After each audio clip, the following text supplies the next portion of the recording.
What's up, everyone? It's the Interview Queen Alicia Toot here, and be sure to watch True Heel Heat.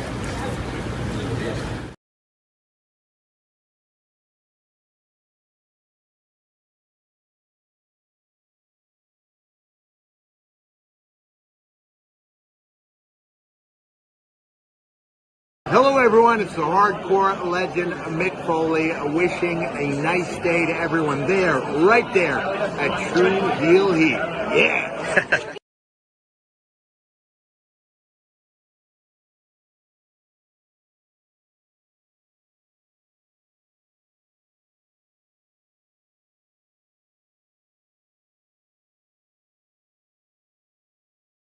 What's up, True Heel Heat? True Heel Heat. What's up? True Heel Heat. All hands is on me.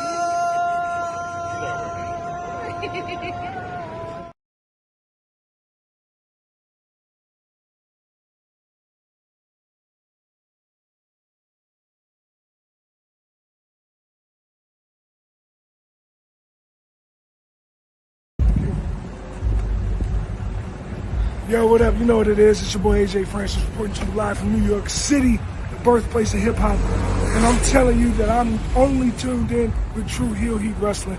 Holla at me.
Hello, hello, hello. It is me, your True Hill Phenom SP3.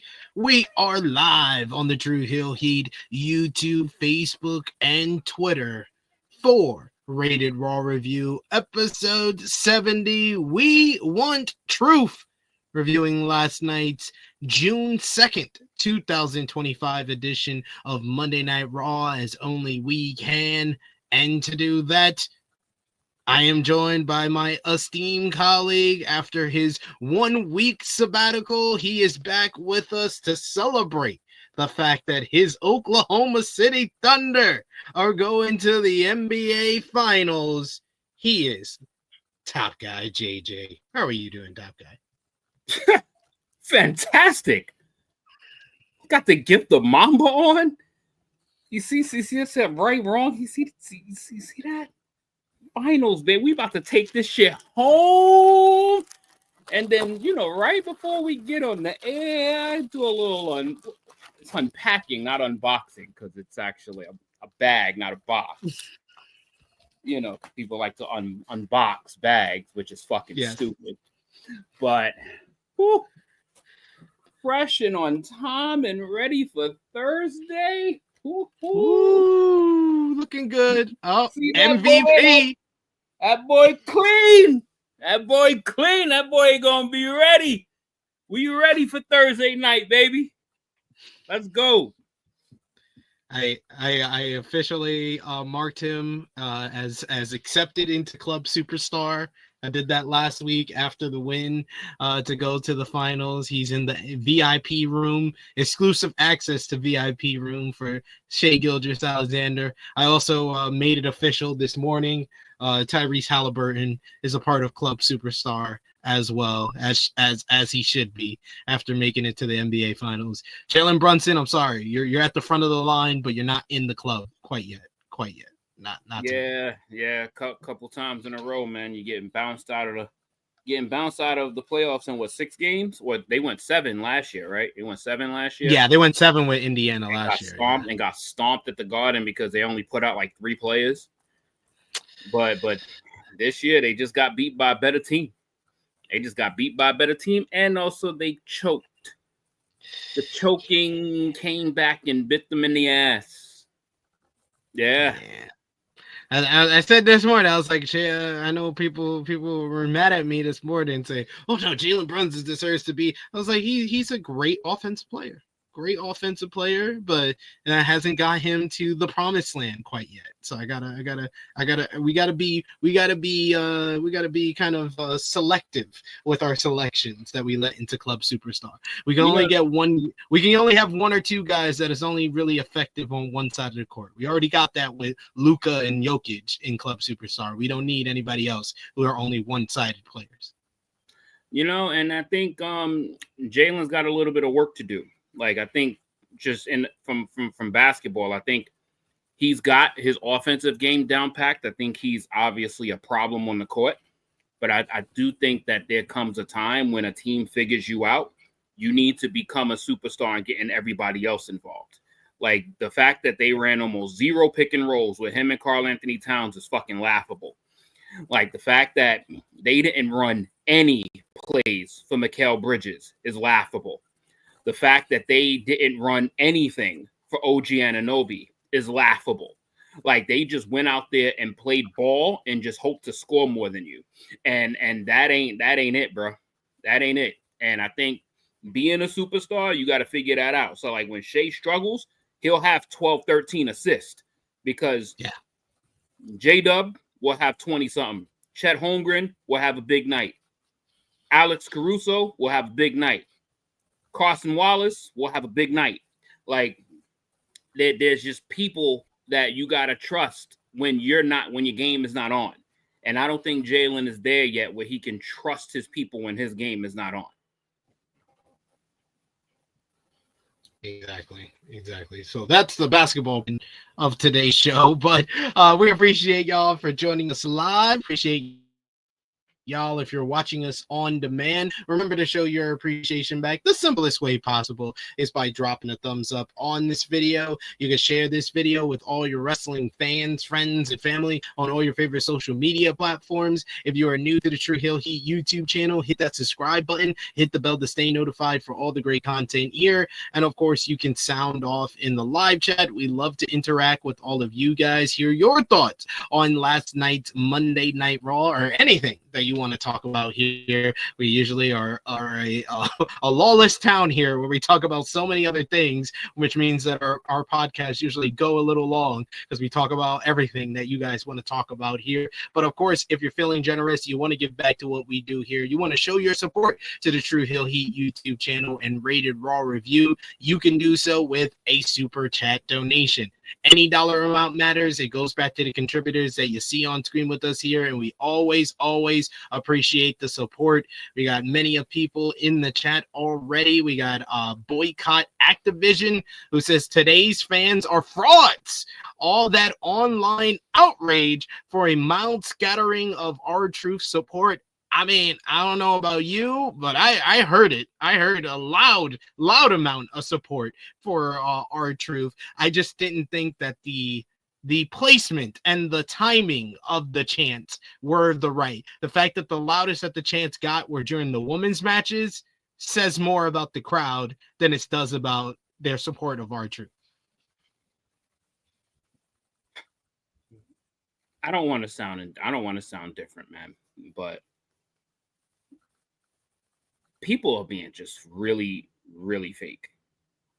Like, and I've never heard, like, you know, listen, I love always will, and I think him being, well, whether it's released or his contract not being renewed is, I think that was a mistake, because you got to have a guy that just is universally loved in the locker room. Like he's literally like everybody's just like chop it up guy, and there's always worth having somebody that's like that. It's you know, he's a great locker room person. And whether you was gonna, I mean, he's 53 years old, so obviously his wrestling days were numbered, but it's like you could find a job for this man. And I think just saying he, you know, it's like he could have been a coach. He could have been something else. Like he could have been anything if you didn't want to have him on camera anymore, which would have been, I think, totally fine for him, because he's getting up there. He makes his appearance. He makes his appearances here and there. He makes everybody smile. I just think that, you know, it just shows how cold this business is when they're not, like, whatever it is, because R-Truth has been selling merch. He's been like, so it's like there's nothing. He checks literally all the boxes to what you would want, except his age. Like that's like, it's literally like the only thing that makes makes sense that would cause people to have an argument. Like, there's nothing that this man did not do for this place. Like he was literally the company through and through, and y'all just decide, oh, we're not going to renew his deal, like, or we're going to just outright release him. It's going to leave a sour taste in a lot of people's mouths, but at the same time, like, keep the same energy, because I don't think people were really excited for an R-Truth and John Cena match. So I wanted to touch on that, because myself, I was not enthused about it, and I think that it was the wrong choice for John Cena's farewell tour. But I think a lot of my apathy towards that whole John Cena R-Truth thing is that it was done poorly. It was done poorly, and you could have made it into a story where Truth was helping his childhood hero, and then eventually Cena turns on him. He helped him in one match, barely helped him, where he distracts Randy Orton and stops him from doing the punt kick, and then you immediately go into that. There was no time to basically do a story that would get people invested and make people be like, yeah, I'm okay with them doing an R-Truth John Cena matchup on a TV special. That's not like a waste of anything. It was a waste because of what it was for John Cena in his retirement tour. John Cena coming off that heel turn, the fact that the heel turn had not already, it was off to a bad start to begin with anyway, and then 4, it was the execution of the whole thing. And then in hindsight, now that he's gone, 5 is the way that it all went down. Like, if you know that Truth's contract is coming up, or you should know that Truth's contract is coming up, there was a better way to do that whole matchup and have John Cena get heat for what he could do to R-Truth. He could have destroyed him and actually get some heat. You could have put R-Truth's career on the line. There was so many other ways to do that, and they just chose the least creative way to do R-Truth the versus most Johnson. boring and more reaction-driven way possible. Because if you're not going to keep him, like, you could do a send-off for somebody if they're not going to stay. Like, he deserved that. He deserved at least like a send-off, a chance to say goodbye. Like, he could have gotten that, and he could have at least gotten his admiration one last time. He could have gotten something to appreciate the work that he's put in with this company for almost, 16 years? And I think it's really shameful in today's culture that if you are just like not one of the greatest of all time, you don't get a send-off.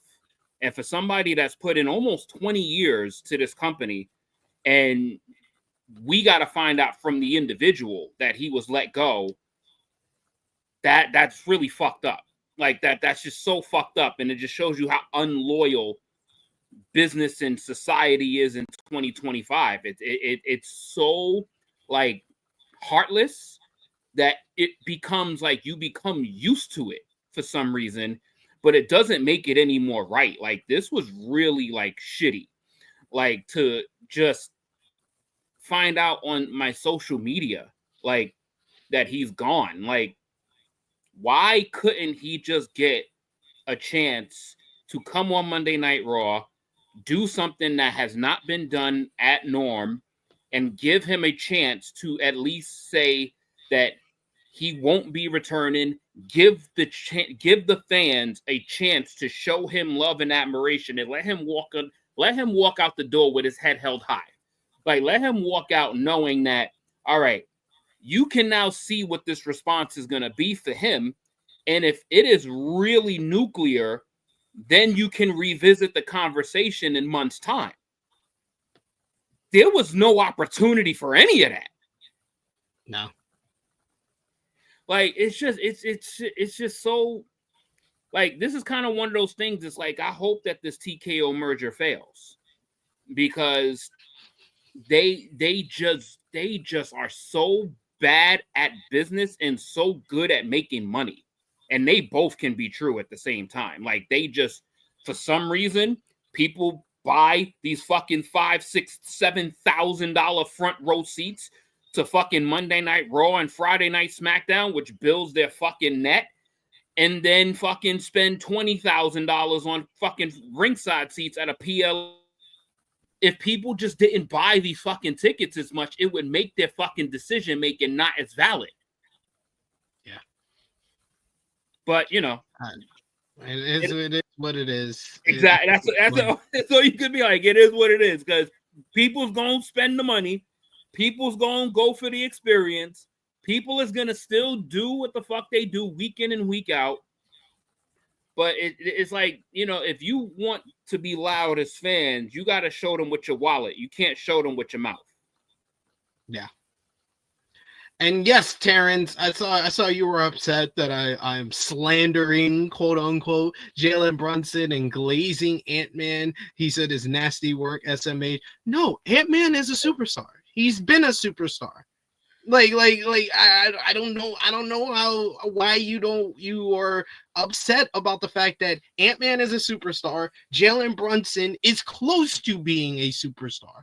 Ant-Man is doing it at 23 years old. He was a huge part of the Olympics and the Olympic gold medal team last summer. He's got body after body of these legends that he's beaten in the playoffs, whether it be Kevin Durant, whether it be LeBron James, whether it be Luka Doncic, whether it be Nikola Jokic. He's beaten all these guys in the playoffs. I'll give Jalen Brunson a bunch of love. He beat the Boston Celtics. He beat the reigning NBA champions. He deserves all the love. That's why he's at the front of the line. But Ant-Man is above him. If you rank the best players in the league, you could go to 90 different analysts of NBA basketball, and about 89 of them will tell you Anthony Edwards is above Jalen Brunson. That's just how it is. Like, I don't understand why this is an argument or you're upset. I mean, you know what? But I'm not going to be mad at them because at the end of the day, Knicks fans are still hurt. Knicks fans are still hurt, bro. Like, this was their chance. This was the year, and this was the team. They were all healthy. And just it's basically what you're doing, and you're not doing it like intentionally. It's like you're literally pouring salt on wounds. like it's literally what you're doing unintentionally, but with purpose, essentially, to Knicks fans, because man, in 2 days they're about to watch a spot that they're supposed to be in their minds. That's fair. That's fair. Maybe I'm wrong. I'm wrong for that. I apologize. I've seen 4 Lakers championships in my life, 5 Lakers championships in my lifetime. I gotta know. I've seen 6. I've seen 5 from Kobe, 1 from LeBron. Yeah. So you've got to bust 6 more sports nuts than most Knicks fans has been alive. 6 more sports nuts. That's wild. That's a wild statement. Wild accusations here. A bunch of love for our Truth in the chat. We got Vala who says Truth had value that wasn't dollars and cents. It was being in the locker room, making everyone happy, just being around. We got Annika who says there is literally no one like our Truth. Davion says our Truth rules. And we also got Chief in the chat who says TKO is taking advantage of our FOMO, especially after the 2020 shutdowns.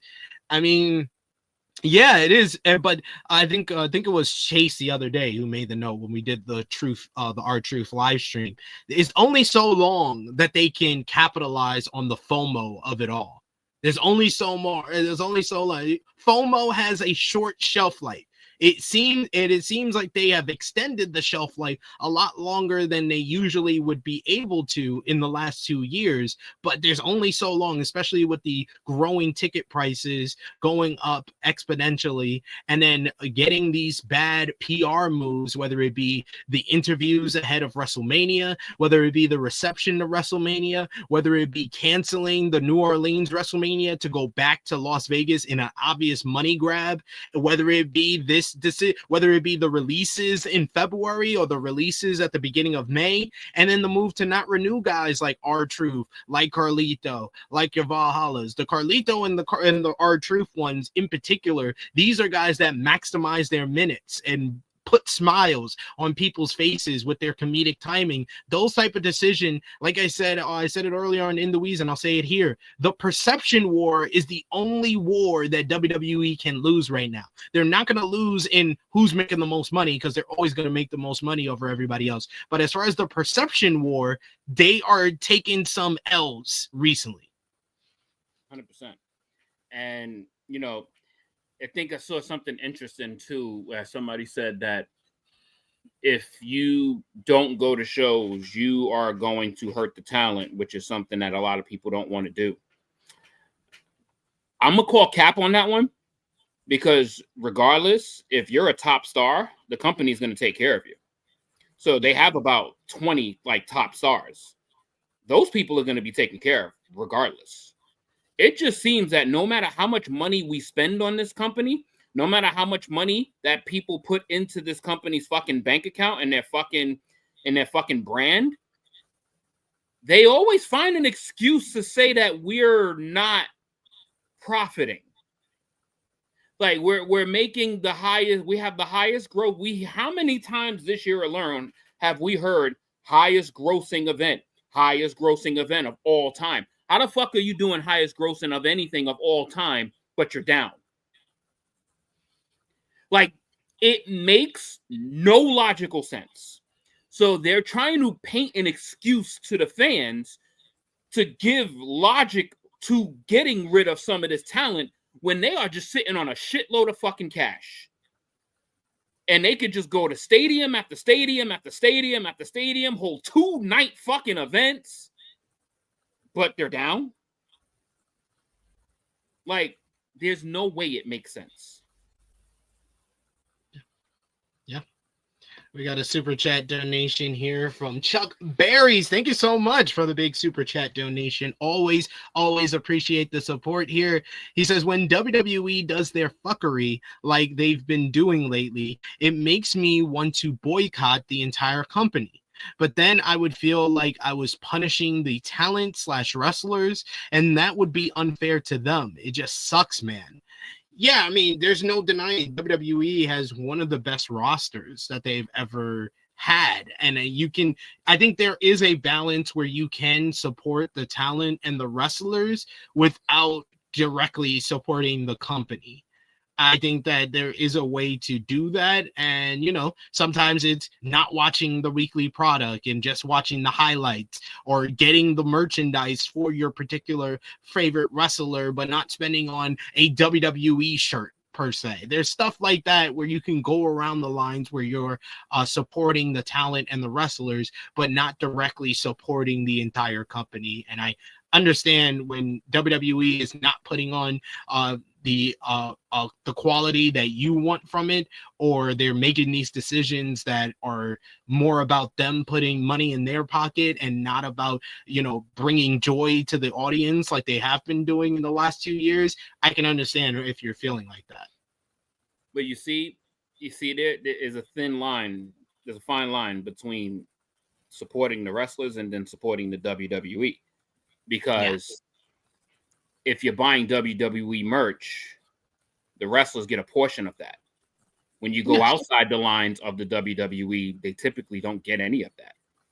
So it's almost like you're supporting them by showing them, but we're not putting any money in their pockets either. But then at the same time, you're putting money in WWE's pockets. Yes. So you're truly like between a rock and a hard place. So like, I would agree. Like, I would kind of toe that line that you just said. I would buy the specific person's merchandise, but I would stop spending $5,000, $6,000, $7,000 on these tickets.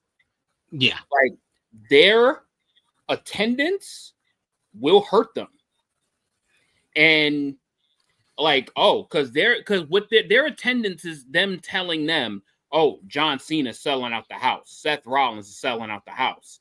These guys are selling out the house. And then when they make these decisions, it's like, oh, this person isn't selling them out. He's not putting butts in seats. So this is not going to hurt the economy of the company that much. This is not going to hurt that much because, say, I'm worried about somebody like The Miz now. Like, I'm genuinely worried about somebody like him now, because it's like, he's somebody that's been there 20 years, but I have never in my life seen a person with a Miz shirt in my life. I've never seen I think it. I did have the awesome shirt back in 2010, 2011. I think I did have an awesome shirt. So it's almost like if you're not even selling merch and you're not putting butts in seats, in their mind, which is all black and white, oh, this person is not bringing value to the company. But we're paying him X amount of dollars, so we're gonna get rid of him. You can have a top 5 best-selling shirt like R-Truth and still get let go. So it's just like, it's a bad place as a wrestling fan, because if you obviously, especially if you're somebody with kids, like, you want to bring them to the event, you want to give them that experience, you want to bring them into the culture that you grew up in. But that ticket is so expensive, you just bite the bullet because you want to see your child have the experience that you had. Like, you see, maybe 25 to 30% of the audience is children. So it's always usually you got to buy 2 tickets or more. You got to buy yourselves and the children. So they're just feasting off of the culture that we grew up in to get the ones that is there to just enjoy the product and don't really have an idea of what's going on between the lines and people getting released and people getting cut. They're just there to see their top superstar. They're just there to see CM Punk. They're there to see Jey Uso. They're there to see Cody Rhodes. They're there to sing along to Seth Rollins' song. So they're going to be blind to it for a minimum 15, 20 more years. While our pockets is getting fucking sucked dry, while we're seeing all the fuckery happen throughout outside the ring. Like it's a really, really tough spot to be in. It's a thin line to kind of dangle across and walk across. We got Terrence. I want to give you a chance to respond. He says, I am a Laker fan, and it's in 11 titles, 5 from Kareem and Magic, 5 from Kobe, Shaq, Powell, and 1 from LeBron AD. I guess my point is Ant-Man laid down in the Western Conference Finals this year, and I guess that's clouding my judgment, bro. Totally understand that, but I want to put it in a perspective that you might understand, Terrence. This came from a Laker fan. I'm just gonna put it into perspective that he might understand here. Because whenever I see criticism of somebody's performance in a series or in a game, I always go back to my favorite player. And when the only time that I ever had disappointment in him, Kobe Bean Bryant, Phoenix Suns series in the playoffs in the mid 2000s, game 7, and he decided to take one shot in the second half. Now, did that performance, even though it made a lot of Laker fans upset because Kobe Bryant only taking one shot and deciding he didn't want to shoot anymore and basically throwing the game, did that piss off a lot of Lakers fans? Yes. Did that take away his superstar status? No, absolutely not. Neither does Anthony Edwards not performing very well, and you could say laying down for the Oklahoma City Thunder. He played great in game 4, but the rest of the series he was lacking for a lot of it. I do agree there, but it does not take away his superstar status. I mean, most people that even just casually watches the NBA knows who Anthony Edwards is, and being somebody that plays in Minnesota, it's a big deal. Exactly. It's a big deal. It's a big deal. Like Jalen Brunson will get there. No doubt. I think he will get there. But winning comes with that. And like he has to, like, this is the second time that Ant-Man has been to the conference finals. This is Jalen Brunson's first time with the Knicks as the number number one star, the leader of the team. Yeah. So we'll see what happens there. We also Jalen is in the slippery slope right now. So he's in the you can argue, but you can argue against as well. He's in that slippery slope. Like I said, he's at the front of the line to get into club superstar for sure. But I don't think he's there quite yet. I don't give what a lot of the media gives when what I call the big market currency. If you're in a big market, they kind of give you the extra boost, and there ain't no bigger market than New York. So doing it in New York, it matters more to a lot of the media personalities, a lot of the analysts out there. To me, as a fan, I'm from New York. It don't matter too much to me.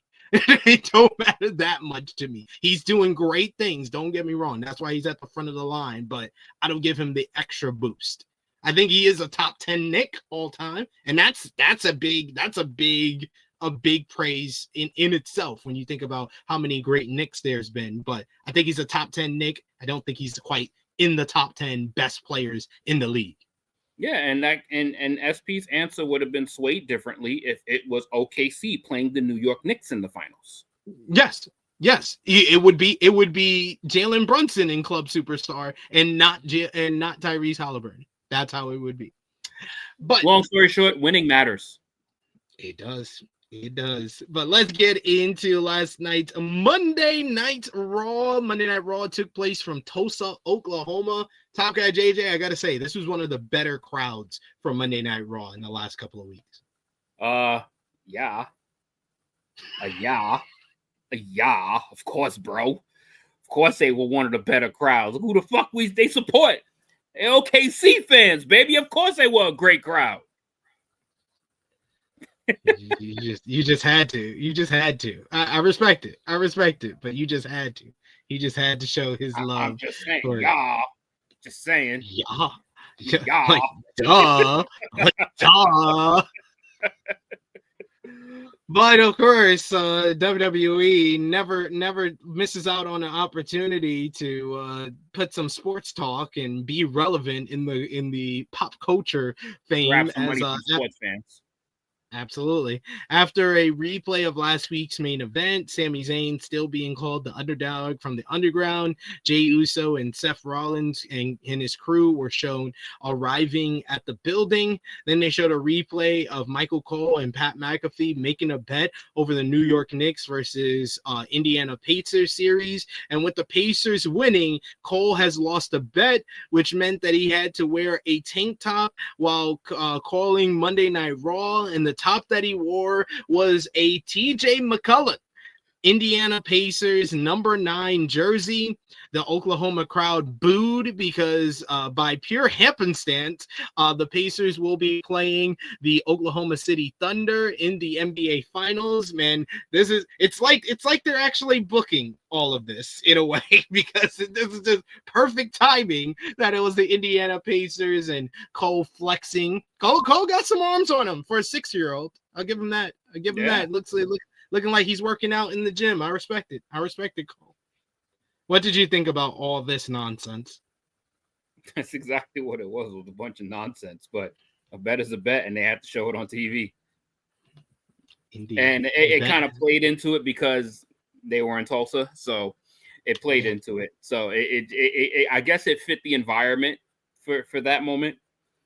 But yeah, you know, don't worry, you're gonna get the real Thunder crowd in 2 days.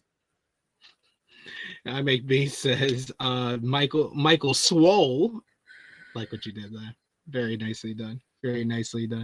And yes, Terrence saying TJ McCullough is the most publicity he's gotten ever with that spot. Indeed. Out of all the jerseys he could have wore, not a Tyrese Halliburton one, which would have made more sense. TJ would have made, yeah. I guess he had to wear the white boy for the white boy. Had to wear the white boy. He isn't my white boys of the year. My white boys of the year. Your boy has been crowned. I gave him the moniker of the best American white in pro basketball. Chet Holmgren. Deservingly so. He's got the flag until Cooper flag comes in and takes it. Because he's got that dog in him. That's right. But yeah, Cooper Flag is probably gonna. Not in year 1, but year like 2 on. Yeah, I don't know if AD and Kairi are back healthy. We might be seeing Cooper Flag in the playoffs next year. I'm not sure about Kairi though, man. Like he tore his Achilles. Was it ACL? He tore that shit really late. He tore it really late in the year. I think he'll be back by like January, February, from what I heard. Yeah, that's literally like, because that's family. Yeah, that's second family half right of the season. Yeah, that's family. I don't know. Did I ever tell you that that's family? No, you haven't. Yeah, my nephew is practically married to his sister, and they had a kid, so that's basically family now. So you haven't supported this man at all. But now I have. What are you talking about? I've been supporting Kairi. This fucking guy. I support my family. I always support my family. Love, man. I would love to see it though. I would love to see it. Like I would love to see him have a chance to be on a really good team, and hey, maybe give us some steeper competition in the West, because apparently if it ain't Denver, ain't no competition right now. Hey, don't let the Lakers get a center. Don't let the Lakers get a center. That's all. LeBron is going to be like 49 going into the next season, right? He's going to be 41, but that's okay. That's okay. But let's talk about the opening segment. Speaking of 40-year-olds, CM Punk is here as he makes his entrance to a big pop from the Tulsa, Oklahoma crowd. He gets on the mic and he makes several references to the NBA Finals, saying he sees Thunder ahead and that they are pacing towards Money in the Bank. He appreciated everyone's basketball fandom, but he asked the fans to please watch Raw or SmackDown if it fell on the same day as the game. No, thank you. Yeah, too late for that. Punk moved on to his Money in the Bank qualifier. He looked forward to winning his 3rd Money in the Bank ladder match. He says that it was the summer of Punk, and it was time for him to be wearing gold again. He says 2 people were on top of the mountain.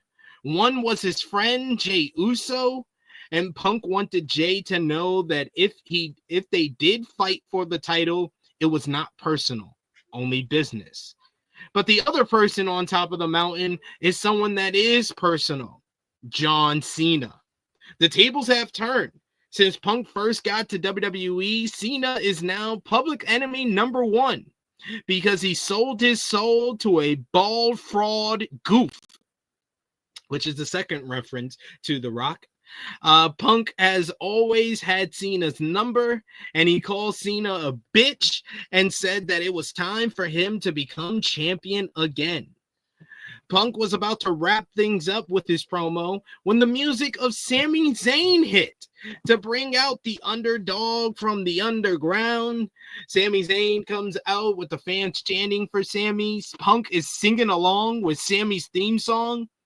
And Zayn appreciate the fans cheering for him. Zayn was glad to hear Punk speak clearly about his goals, becoming World Heavyweight Champion. Punk says he usually doesn't like when the fans sing along with someone interrupting him, but for Sami, he says he will take it. Zayn says that he has his own ambitions to become champion, but Money in the Bank was no longer his path, thanks to Rollins and company. Zayn wanted to emphasize the importance of this match tonight and told Punk that tonight was a must-win. Zayn knew that Punk was probably thinking about Rollins' new group, but he couldn't be distracted by them, Jey, or John Cena. Zayn and Jey will take care of Bronson Reed and Braun Breaker later tonight. Zayn warned that if Seth Rollins won the World Heavyweight Championship, it would be all over because this place would turn into something they both didn't like. We needed Punk to win tonight, which led to the fans chanting for Punk. Zayn wanted Punk to win, but also wanted him to know that if he did win Money in the Bank and did win the world title, they would be face to face in this ring again, and their conversation would be much different. Punk said he looked forward to that as both men shook hands in a show of respect. I thought that Sami here was great with the pep talk, talking about how important it was for Punk to win the Money in the Bank and to be in that matchup. Punk mentioning that Seth has never beaten him, and he says that's the reason, and Sami saying that's the reason that he needs to be in there because he's the only person that they can depend on to stop Seth Rollins from winning Money in the Bank. I thought Sami was just great. He knocked this out of the park. Punk was good, but I thought that Sami was just better and made this a really good opening segment and kind of set the tone for the rest of the show, which would become a show-long narrative in regards to the Dangerous Alliance and the babyface group of Sami, Punk, and Jey Uso. What did you think? Yeah, it was like it was solid. I think Sami actually just helped make this a lot better. CM Punk looked very just he was cutting his promo like, yeah, I'm gonna go for my third in a row and my third Money in the Bank, blah blah blah.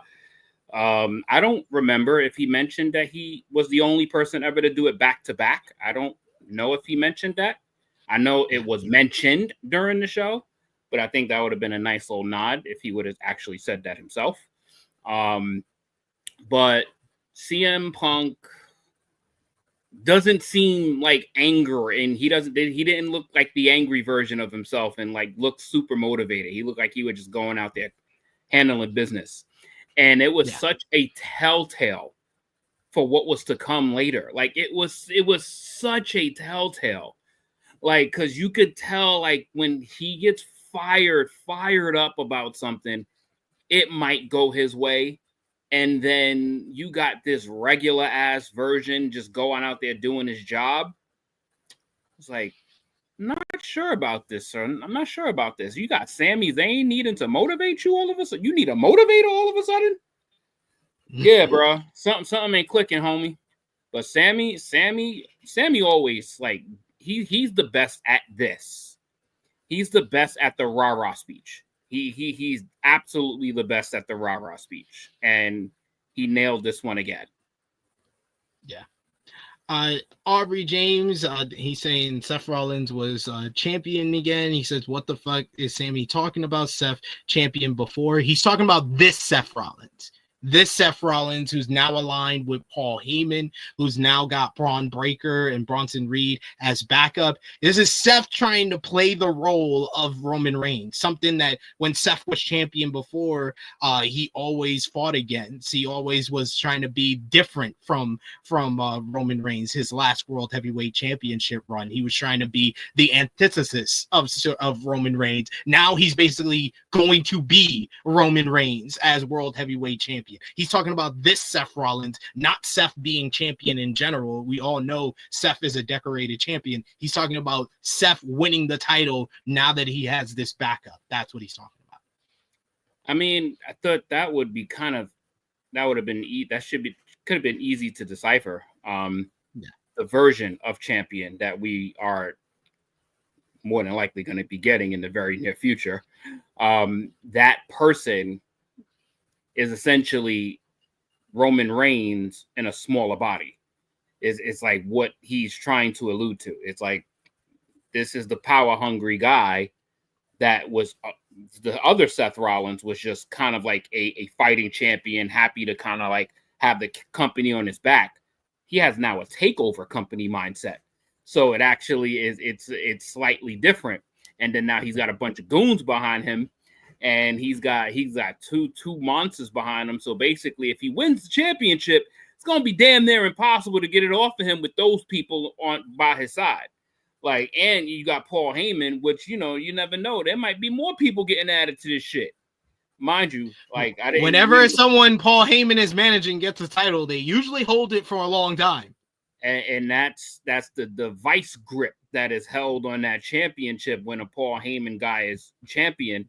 Like shit, look how long Brock Lesnar held on to that Universal Championship. Like, Jesus Christ, like that shit it wasn't super long, but that shit felt like it was forever. I mean, it was like a year and a half. That was long in like 2017, 2018. That's a long time to hold the title. And like now it looks small in comparison to Roman holding it for nearly 4 years. But back then, that was a long time for anybody to hold the title. That's what I'm saying. Like, combine the last two Paul Heyman guys to hold the top title, held it for 5 years. I'm just trying to I'm just a little confused as to why is it taking him so long to name this faction. I agree. I saw Chief said that in the chat. Like, just name the damn group. Just call them the Vision and call it a day. The Vision, the the Seth Riders, Danger Alliance, whatever you need to call it. Yeah, just call them the Vision. Like, that's literally like the visionary. Like, you're trying to paint a picture.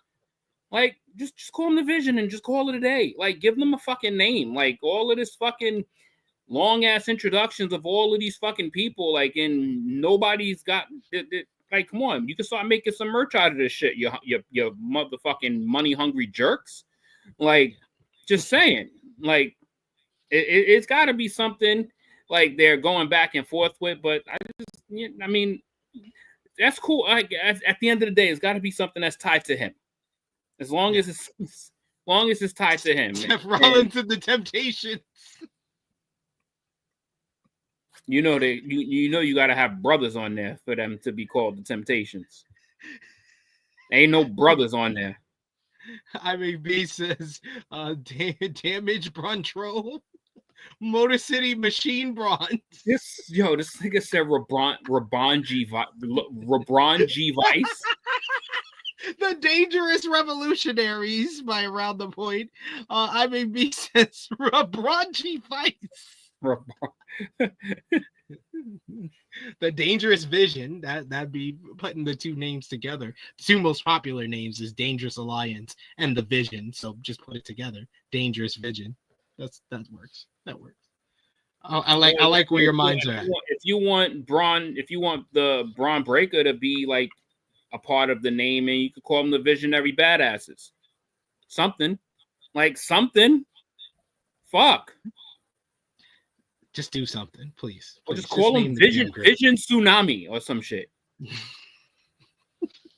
Roxanne Perez backstage walks up to Liv Morgan and Raquel Rodriguez.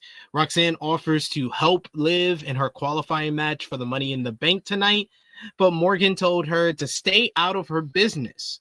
She walked off and then bumped into WWE Women's World Champion Io Sky.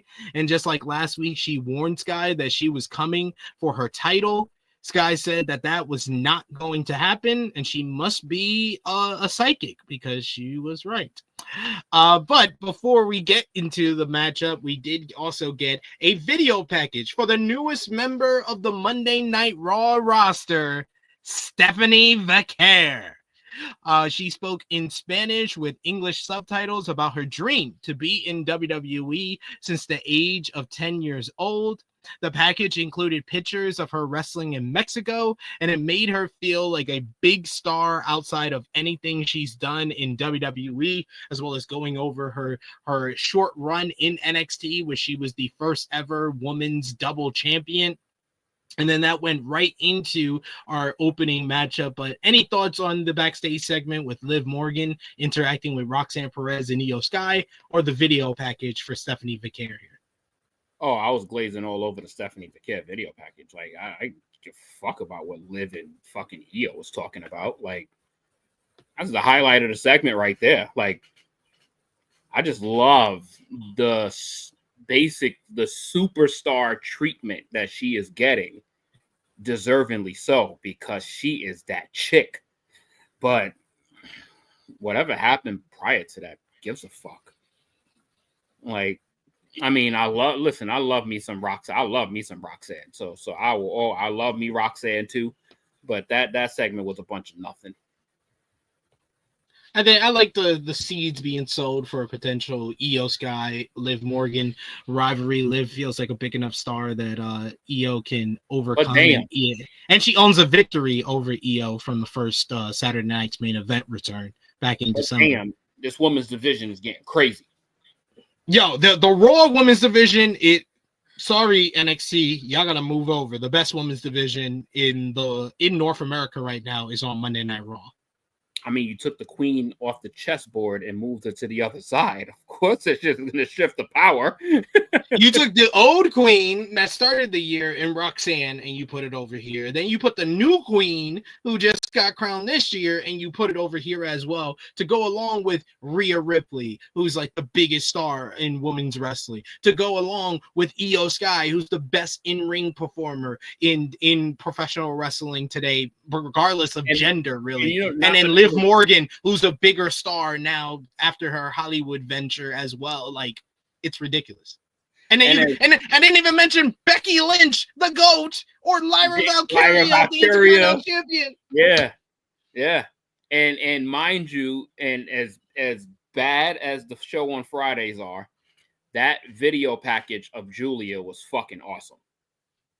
I like the video. I like what they're doing with Julia. I think she's going to be the next Women's United States champion, and that's what you get, Zelina, for blocking me. Anyway, I mean, she will go down. I mean, you know what? Let me keep my comments to myself right now. I don't want to get a True Hill Heat disclaimer. MITB says this woman's division. I just don't think there will be a lower bar for the United States Championship. I would just say that. Yeah, I agree. MITB says this women's division getting stacked. We got Bell says Stephanie's a star. Chief says, mark my words, Stephanie is going to be the first woman to main event WrestleMania in this 2-day era. She wouldn't be. Bianca Belair. Bianca and Sasha did that already. Yeah, they did that already. FYI. If you meant on the second night, the first woman to main event the second night main event of WrestleMania. Night that's different. Yeah, that's different. We'll see. Yeah, it's tough. It's tough to. Yeah, I was like, I don't know. Not when Cody Rhodes is gonna be in that company for a hot minute. I don't know. How would Cody Rhodes would just have to be like, yo, I'm retiring in like 2 years or some shit. Yeah, we'll see. Davion says Stephanie Vaquer, future women's world champion. Most definitely. Most definitely. We also got I Make Beats, who says Stephanie is on another level. It's gonna be wild with all these women up in here. We also got Varantic World, who says, man, no love for Charlotte Flair, guys. LOL. Charlotte's washed. I mean, and to be fair, we were also talking about the Raw women's roster. I just mentioned Julia because of how much I like that video package, but yeah, that's not adding anything to the conversation either. Goku says, is the U.S. championship scene good or bad in your opinion? See, this is a great... No, you see, that's what I'm talking about. That's the shit I was fucking getting at. Because when Chelsea Green was the fucking United States championship, that title was better than the Intercontinental Championship. Now the United States champion is the worst fucking champion in the entire company. Yeah, it sucks. It sucks. But I'm not drowned that United States Women's Championship. Drowned it. I liked how Chelsea Green used the title to give a different version of her character. That's great. But I really feel like the reason why it sucks in comparison to the Intercontinental title is because we're now seeing with the Intercontinental title how much an invested feud over a title can elevate the title. When big stars are going after the title, how that can elevate the title. And we just haven't got that at all. Not from Chelsea's reign, not from Selena's reign. We haven't got that at all from the U.S. title. No big stars are going after the U.S. title. The feuds over the U.S. title have been Chelsea Green and Michin, which was like the latter half of this. It was way past when Chelsea and Michin had an interesting rivalry when it was a non-title one and they did the dumpster match. It was months after that, and it just felt like a secondary version of their previous feud. And then Chelsea Green versus Zelina Vega, which has been not interesting at all. I salute Chelsea Green. I vote for a second term. I agree. No, I think Julia needs to win that damn title. Get this fucking title off of her yesterday. Do Julia and Jordan Grace dropping each other on each other's heads over the U.S. title, and then we'll have the U.S. title back to glory. Yeah, like Jesus Christ. Even like, and what you know what makes the title even worse? The fucking music. Yo, that music sucks. That music might be the worst in WWE right now. That shit is worse than Grayson Waller's. Boom, boom, boom, boom. Yo, what is that? Whoop, whoop, whoop, whoop. Whoop, whoop, whoop. Boom, boom, boom, boom. Boom, boom, boom. You think you're going to an ad break because it's so similar to the SmackDown theme song. Oh, it's so bad. It's so bad. All right, let's talk about the opening matchup on last night's show. It's so bad that we drifted off of Raw to fucking roast it for 35, 40 seconds. Oh, they plugged that Stephanie Vaquer will be a Worlds Collide this weekend. She's teaming up with Lola Vice versus Chick Tormenta and Dallas of AAA. Liv Morgan got a good response. Ivy Now came out during the ad break, but a big, huge pop, probably the pop of the night for Stephanie Vaquer. Like Stephanie Vaquer. See that entrance? Oh my God! They put up the pump and superstar. They gave her the superstar treatment with the video package, superstar treatment with the entrance. The reaction was like it was a superstar. So big stuff for her official debut on Monday Night Raw, despite this being her third match on the show. Vaquer didn't waste any time. She went right to business early on, tried to go for the Devil's Kiss on Liv Morgan, but Ivy Now blocked it. She was able to put down both women and eventually went for that Devil's Kiss on Ivy Nile. But Morgan broke it up with a drop kick. Morgan hit the Vaquer with the three amigos, hitting the final suplex on top of Ivy Now. Some counters led to Ivy busting out a double German suplex on both women. There were multiple "We Want Truth" chants during this matchup, especially during the ad break. The crowd was into the matchup, but there were a few signs for R-Truth, which prompted the chants of "We Want Truth, we want truth, we want truth." After the commercial break, we get Ivy Now and a Tower of Doom powerbomb on both women as Stephanie was giving a superplex to Liv. Morgan followed up and he comes off the ropes with a big double lung blower onto both women. Then you get Morgan, who hit Vaquer with the Oblivion, but Ivy tried to seal the pin, but Morgan got up and broke it up. Nile shoved Morgan into the steel steps, but then she walked into the ring and received the SVB 1, 2, 3. Stephanie Vaquer qualifies for the Money in the Bank ladder match. She will be doing double duty. That's how much this company seasoned her. They were like, we're going to put you on both of our big shows this weekend. We want you on Worlds Collide in a tag team matchup, and we want you to be a part of this star-studded lineup for the women's Money in the Bank ladder match. One of the best fields for a women's Money in the Bank ladder match in a very long time. This is probably going to be the greatest women's ladder match of all time. You got Stephanie Vaquer, you got Rhea Ripley, Alexa Bliss, Roxanne Perez, Julia, and Naomi. This is like you got the best character in the women's division in Naomi. You got the biggest star in Rhea Ripley. You got a returning big star that always gets big reactions in Alexa Bliss. And then you got the three queens of NXT from this past year all in this one matchup. That's how you book a women's Money in the Bank. This is going to be amazing. Like, I am making sure, whether it's I'm on my way home from work, because knowing these fucking morons, that shit is going to open the show. So hopefully they don't, because Stephanie's going to be on Worlds Collide. So at least they but then again, the other Money in the Bank is going to feature someone who's also on Worlds Collide. So yeah, I'll probably open the show. That card, that women's, I saw that lineup and was like, damn, that's a good match. Agreed. And the triple threat here, I thought this was a pretty good matchup here. I thought everybody looked good. Liv still looking a little bit rusty, like she did last week against Kairi. She still looks like a half step off a bit, but I thought Ivy Now was really good for the person who was obviously going to take the pinfall here. And I was actually surprised that Stephanie won, because they announced that she was going to be a part of Worlds Collide, but they were like, "Fuck it, you're doing double duty." Nah, we got to get the big homie in there. We got to get the big homie in there. Like, we got to cap that off with the right person. Like, could you, like, having Liv Morgan in that match instead of Stephanie Vaquer completely changes the complexion of that match. Yeah. Like, and mind you, Liv has been doing a lot of good work. But if you get a chance to put Liv or Stephanie, man, it's a no fucking brainer. 100 out of 100 people would say Stephanie.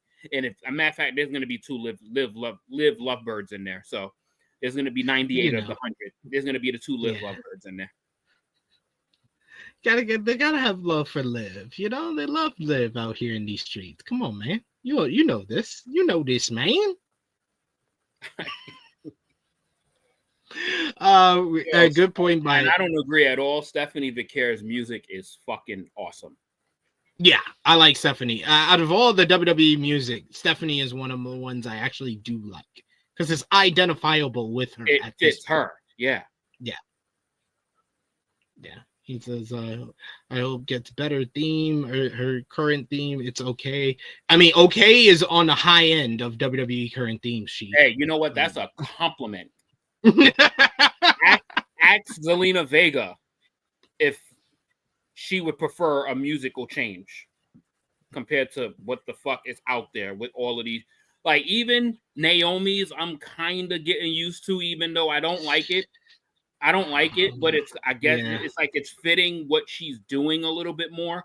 But yeah. I just wish, you always want to feel the glow, the first feel the glow, not this comeback feel the glow one, because that. I like the comeback song too. I thought the comeback song. The crowd would have to make that song a lot better. Like when she, the fans should have learned something when they were in Paris. When oh my God, Paris made that shit a fucking bop. Yeah, that's true. That's true. We got Goku says Raw debut and 2 pay-per-views is crazy. It just shows how much they see in Stephanie Vaquer. They see her as a big star, which is a good sign for the future. She's got so much aura. And you won't find a person that says she don't deserve it. Yeah. Like the field for the men's just pales in comparison to the women's field. I think the men's Money in the Bank match is going to be mid at best, especially with what transpires. Yeah, true. Bell says that women's Money in the Bank women's lineup is Chef's Kiss. Indeed. Bro, this is the first women's Money in the Bank ladder match. I think, if I recall, you wouldn't replace any of the 6 women in that match with anybody. No, I thought everybody was the person that I preferred to win those qualifying matches. But just to add off and just to show you that Triple H is like, oh, I know what I have on this show already. Backstage, they try to interview Stephanie Vaquer. She says that she felt great and continued to respond in Spanish, when she is quickly interrupted by the other aura on the Raw women's roster, Rhea Ripley. That pop, bro. Oh my God. They were cordial to each other. They shook hands, and Rhea said that she would see her on Saturday. Both women got a huge crowd reaction, but Rhea Ripley's shaking the building probably. JJ, what do you think about Triple H wasting no time to have a face-to-face between Rhea Ripley and Stephanie Vaquer on her first official night on Monday Night Raw? I mean, get the people that's a give the people what they want moment right there. That was a give the people what they want moment right there. Like, 2 baddest chicks in the entire company. Like that. That was. I can't use the term here. It's basically they put their beauty on the table. I can't use the other term because they don't have the part. But well, I feel like this was basically Triple H heat checking Stephanie Vaquer, seeing if that was a heat check to see how much he could get away with Stephanie Vaquer, how far he could push her, and just the reaction from her and Rhea standing face to face. He knows it's full speed ahead. Instant approval. Yeah, instant approval. Like that's some shit that obviously that shit got SummerSlam written all over it. Like, but they still might not pull the trigger at SummerSlam because SummerSlam is only 2 months away. But they know they got a money match. They can delay that shit all the way to WrestleMania, and that will main event of WrestleMania if that match actually happens for the first time. That match would main event of WrestleMania. Yeah, this was Triple H with the goddamn heat check on on Stephanie Vaquer. He was like, "Oh, she's sinking those threes. Take one from the logo," and then just pulled it and just it went in. It went in. Stephanie is Stephanie Curry out here. And that is where you would have to have Rhea Ripley as the champion, and Stephanie Vaquer gets a big moment. Yeah. She's got potential big matches just on Monday Night Raw alone with Io Sky, because they never got a finish to their Raw after WrestleMania matchup.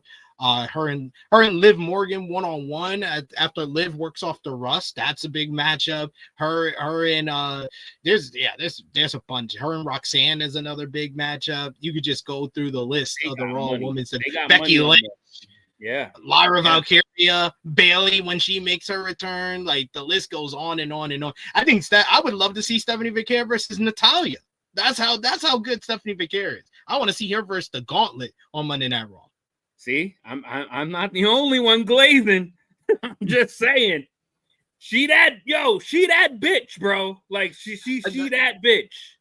And so I think someone on social media made the point, like Stephanie Vaquer has hit a home run on every first impression she's ever done. Her first impression on NXT, hit it out the park. Her first impression on Monday Night Raw and the Raw after WrestleMania, and then here hits it out the park. Her first impression on AEW television when she showed up and built up the matchup with Mercedes Moné, she hit that out the park. New Japan Pro Wrestling as the NJPW Strong Women's Champion, she hit that out the park. She has done that every single time. She probably did it in Mexico and Chile. She's done it every single time. She is a bona fide superstar. Yes. Yeah. She just has it all. She has it. Like, and we could probably spend the rest of the Raw review talking about Stephanie Vaquer, but I don't want to disrespect everybody else that much. Everybody else, spoiler alert on who we're gonna give MVP to. I wonder who. But anyway, that's like the only really good thing I could say that Booker T has really done, and I am proud of him for that because I do that Pat shit McAfee butchered it. Pat McAfee sucks. At least the crowd did it better. And props to Tulsa. Man. Them Hicks actually knew what to do. Yeah. But man, I was like, Pat McAfee, just get like a Booker T recorder. Just have the Booker T just say it and you just play it instead of what was he doing? He was barking. He was barking on the commentary during that. Dick. He's a dumbass. Like you see, I was almost like not minding him, and now the fact that you ruined her most famous spot, like you're a dumb dickhead. That's a Pacers fan that's gonna watch your team get fucking slaughtered. Goddamn, you made it personal. We got backstage. Paul Heyman, he approaches AJ Styles backstage and he wishes him a happy birthday. Yesterday was AJ Styles' 48th birthday. Heyman spoke for a while, trying to convince Styles to focus on Dominic Mysterio in the Intercontinental Championship and leave Money in the Bank to Seth Rollins. Styles asked Heyman if he wasn't exhausted and constantly chasing his next meal ticket. Styles did plan on going after Dom in the Intercontinental Championship, but also the Money in the Bank briefcase. But he didn't respond well to threats, and he knew that Heyman was threatening him. If they tried to push him out, he would push back. Styles knew Rollins' plan, but everyone had a plan until they get punched in the mouth. I like the fact that we are getting AJ Styles in the mix of this main event storyline with Heyman, Seth, and the Brons. I like the fact, and especially what would happen in the main event, you could see this kind of parlaying into Styles getting more involved into that picture, which is a good thing because AJ has said it on record before. He plans to retire by age 50, and we only got 2 years left now. All I'm saying is that I know now it is confirmed that somebody in the WWE camp watches Rated Raw Review. Somebody in the WWE camp. We have been talking about AJ Styles deserving better ever since he came back. And immediate feeling seeing him and Heyman on screen together was like, there you go. There you go. That's more like it. Spotlight. Yeah, that's more like it. Like, yeah, like, fuck we dealing with these dumb shenanigans with the Logan Pauls and the bullshits and nah, man. Nah, get some real shit. And it gave AJ Styles some substance to respond with. And it feels like he can actually go back and forth with these people instead of these random motherfuckers that he was put in line with, that he had to just basically shoot off the cup. Like he got history with these cats. Exactly. Exactly. I want to see Styles facing Braun. He never got his match with Braun Breaker, by the way. Remember when they did that mini feud over the Intercontinental title that never resulted in a match? Mm-hmm. Get it done. Get it done, please. During the ad break, we get a Chad Gable promo hyping up his matchup with El Hijo del Vikingo for the AAA Mega Championship coming up at Worlds Collide. He said that the Pacers would beat the Thunder, much like El Grande Americano would win tonight in the Money in the Bank qualifying matchup, and he would beat Vikingo on Saturday and become the new AAA Mega Champion. And he says, thank you, before leaving. Then we come back from the ad break. Didn't believe a word he said. No, he did not. He's definitely not winning that AAA Mega Championship. There was a Rusev video package when we come back from the ad break, as he didn't appreciate that Sheamus was disappointed with him last week. Sheamus ran out to help a stranger, but they were actually friends. And Sheamus didn't help him when he fell into the abyss. Sheamus had a body of granite and a neck of sand. And Rusev had the one move that could end him. Rusev warned Sheamus to stay out of his way or he would snap his neck. I love that he brought back the body of granite and the neck of stand, which was his whole thing when he was Miro. Anytime anybody would hit him with like a DDT or anything to the neck, that was like his weak point.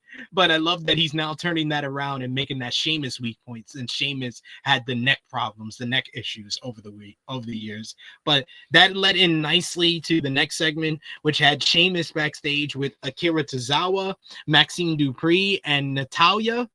He wanted them to keep their heads up because they all have shown their heart, which not many people had in WWE.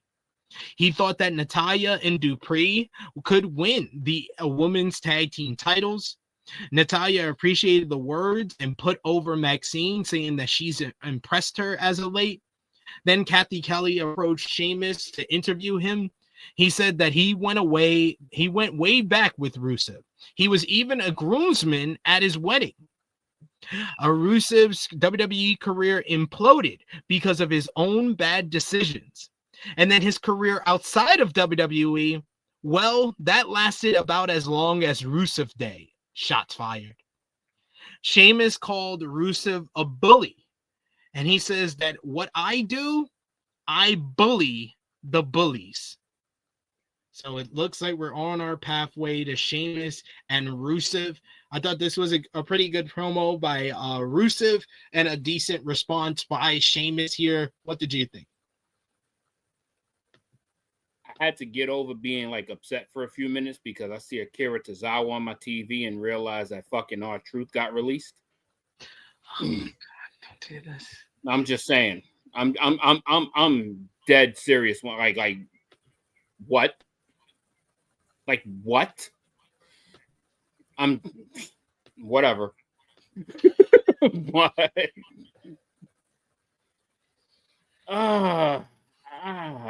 Sheamus' response to me was much better, in my opinion. I just feel like I'm getting Miro all over again. Like it's feeling very samey.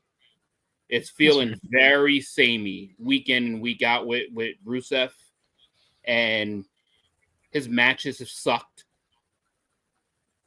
He hasn't really delivered anything in ring. Like, it feels like Miro all over again. And he's going to end up in the abyss again. And because he's only going to have but so many friends that he can rehash these rivalries with. And Sheamus is going to do whatever he can to make this relevant and make it decent.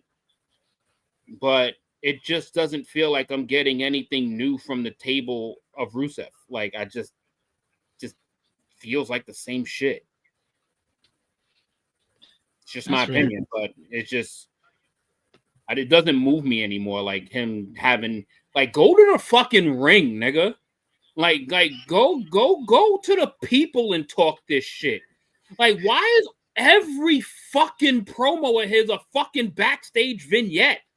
Like, go to the fucking ring and see how the people react to these words. Like, get some interaction. Like, it's just boring to me.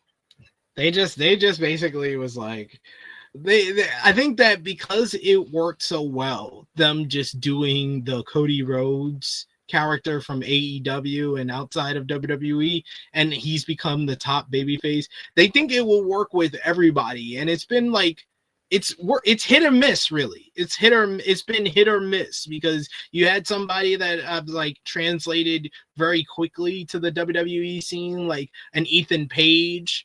Whereas, and I thought Ricky Saints has done pretty well, and Penta has done probably the second best behind Cody. But then there's also people like Rey Fenix, where it's taken some time for him to find his footing. And then there's the other guys like Aleister Black, and Aleister Black, he just went back to his WWE character more than being what he was in AEW. And then Rusev is just trying to do his AEW gimmick all over again here, and it's not connecting with everybody. Go to the ring, nigga. Like, the fuck? It ain't that far, bro, from where you cut these promos at. Your ass is backstage. Go get a fucking reaction and go get some fucking interaction from the people that you're talking about week in and week out. Put it on a t-shirt. Go to the ring, nigga. JJ 2025. Like, I'm tired of it already, and it's only been like 4 weeks.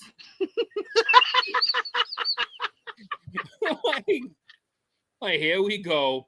Camera fucking like, this nigga again. Camera breathing on this nigga's face again. Niggas probably get, like fucking 6 inches away from kissing this nigga. Like, I don't need this nigga's face all up in my fucking screen. Like, I got a 65-inch TV. This nigga's face is covering 59 inches of the shit. Like, what are we talking about? What are we doing?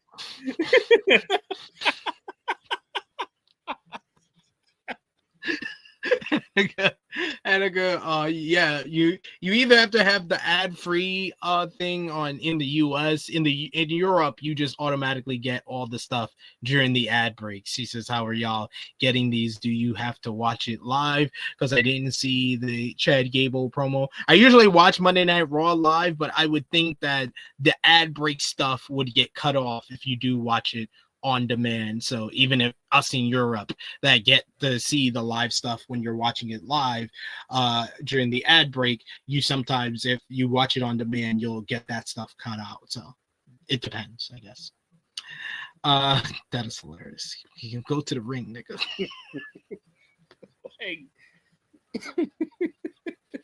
It's annoying, bro. It's so annoying.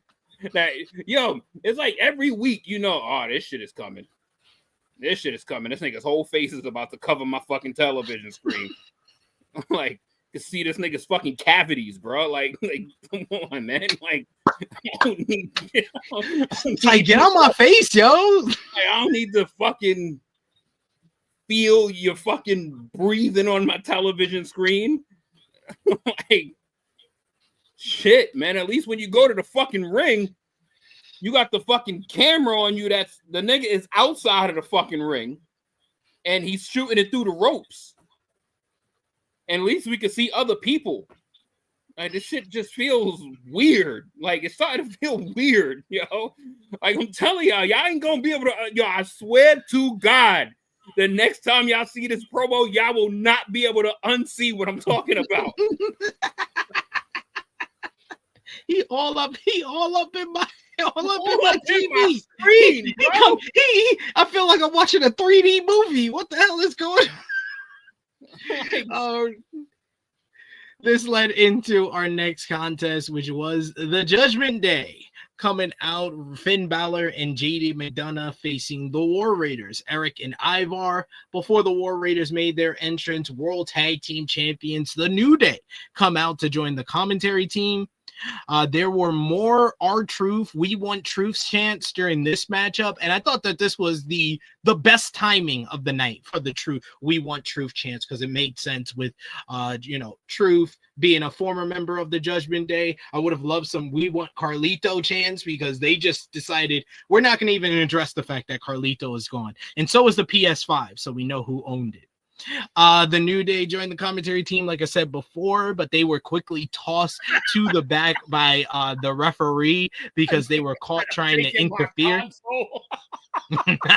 And I'm taking my console too. You guys suck. I'm taking my PS5 back, man.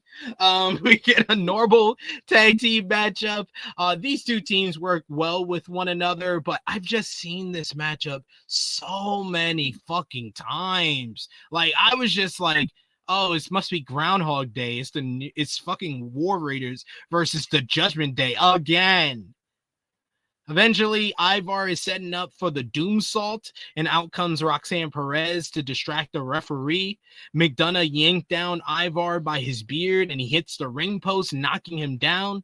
This leads to Finn Balor going up to the top rope. He hits coup de grace for the 1-2-3 as Roxanne Perez proves that Liv Morgan should have accepted her help, and she could have also won, similar to what Finn and JD were able to accomplish here. So very well done storytelling-wise in regards to the Judgment Day storyline, that Roxanne is the difference maker in helping them get the win, whereas if Liv would have accepted her help, maybe she could have got the win. And if Raquel didn't get upset last week, maybe our help could have led to her beating Kairi. So I like the subtle storytelling in that. JJ, what did you think about this matchup? It's a nothing matchup, and I have no interest in this tag team division at this point. It's sad. It's really sad.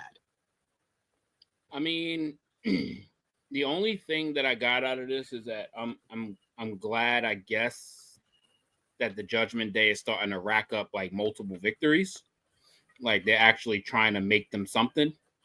But yeah, I mean, you know what's crazy is that the match wasn't bad. Like, it actually wasn't a bad match. But like you said, like, we've seen this match like half a dozen times already. Like, it's literally copy paste, because they ain't got no other fucking tag teams other than the New Day. And the fucking Raw tag division is literally like four deep. Like, all the tag teams are on SmackDown. So like it just kind of like, yo, it's the same ass group coming out week in and week out. And yeah, it was what it was. The thing I noticed the most was this was the loudest time of the night for the We Want Truth chants. But yeah, it was like, this match happened. It definitely happened. Yeah. The Judgment Day are in the top 5 worst theme songs. Why does it take so long to start? like, that should take a hot 30 seconds to start. Let's talk about that. Like, why do these niggas got fucking black screens and it takes like half a minute through a commercial break for the shit to start? And then when it starts, it is so disappointing when it comes on.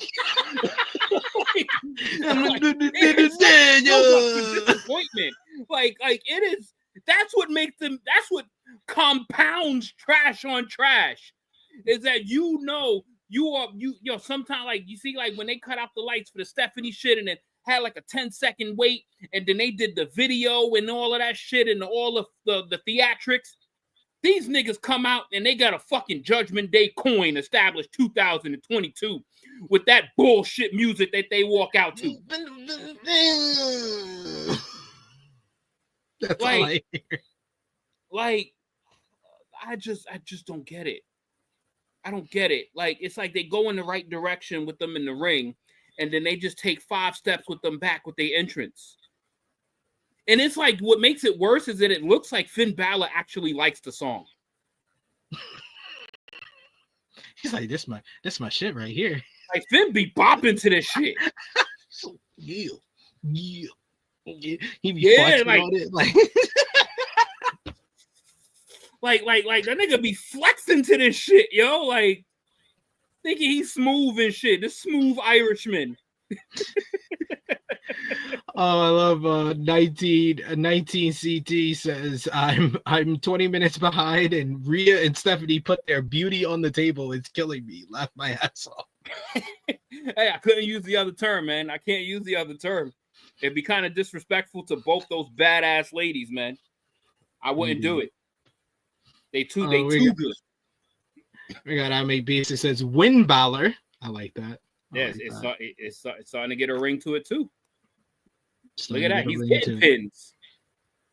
And yeah, this tag team division is just it just doesn't make sense why they put Fraxium and then Wyatt Six on that show. Like, the Wyatt Six would have fit in so much better on the Monday Night Raw tag team division. Like, I feel like they're messing up the formula on SmackDown, where it's just been high work rate tag teams just having banger after banger on that show, and it's revitalized tag team wrestling on Friday nights. And by adding the Wyatt Six, you could say, oh, they're adding a team that causes more storyline or focus more on character. That's all fine and dandy. I don't know if that's what this tag. So to each his own.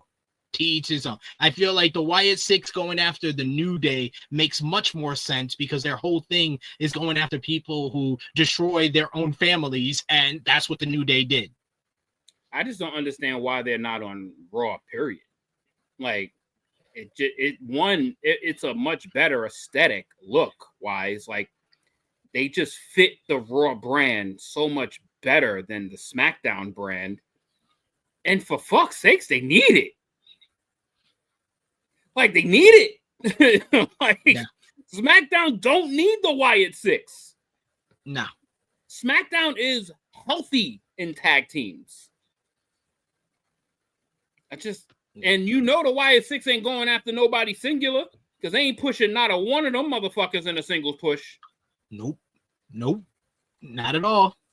But following from them getting kicked out of the previous matchup, the New Day, during the next ad break, they were talking to Grayson Waller and complaining about being kicked out and disrespected. They say that Grayson has been being disrespected as well, and he needs to drop Austin Theory, just like they dropped Big E, because he was dead weight holding him down. And Grayson Waller seems to accept this advice and says he's going to go do something about it. This leads to American Made confronting the New Day, that they were pissed about New Day turning on them during the three-way matchup last week. The Creeds thought the New Day said that brothers stick together. And Kofi Kingston says that they misheard them because they said brothers stick together. Which was awesome. That popped me. Xavier Woods suggested American Made help them with the Judgment Day, but Julius says that they were coming after the titles themselves. Kofi saying brothers. You didn't understand what we were saying. We wasn't saying brothers. We're saying brothers. Brothers. Don't start teaching them the other word that we use, and you know, that'll get really hairy really quickly. Just limit big time the word usage and how it's being used. You don't want to cross no slippery slopes here, and you know, train these crackers to say something else. Yeah, very true. Can't be having that, cuz. Then we get another pre-taped vignette from Becky Lynch this time, who says that she's the only been back for 6 months, and Lyra Valkyria has cost her the tag team titles and her chance at Money in the Bank. Becky, you've only been back for like 2 months, so I don't know why she said 6. And yet, Valkyria. Did she say 6 weeks? Oh, she said 6 weeks. My bad. She said she's only been back 6 weeks. Okay, she says she's only been back 6 weeks, and Lyra Valkyria has cost her the tag team titles and her chance at Money in the Bank. And yet, Lyra accused her of taking away opportunities. Lyra was an echo chamber for the ignorant who did not understand what greatness was and would never achieve it. Lyra has forgotten everything Lynch did for her, and Valkyria was in a lose-lose situation at Money in the Bank. Even if Lyra won, Lynch couldn't face her again. But Becky was the best thing that's ever happened to her. She gave her a reason to wrestle. She gave her the NXT Women's Championship. Made her a double champion. Lynch would win, though, and Lyra would raise her hand, the same hand that would hold her down. This was the difference between the vignette that Rusev had, which I thought was pretty good, but this was great. Becky Lynch is just on the money in her heel persona. She's not getting the reaction that her heel work really deserves, but she's doing an excellent job with her promo work. You see, but this was straight to the point. This was right to the point. Like all this riddle me this and riddle me that bullshit and saving. No, I'm mad at you. And I'm going to embarrass you and make you raise my hand, bitch. That's essentially what she said in a nutshell.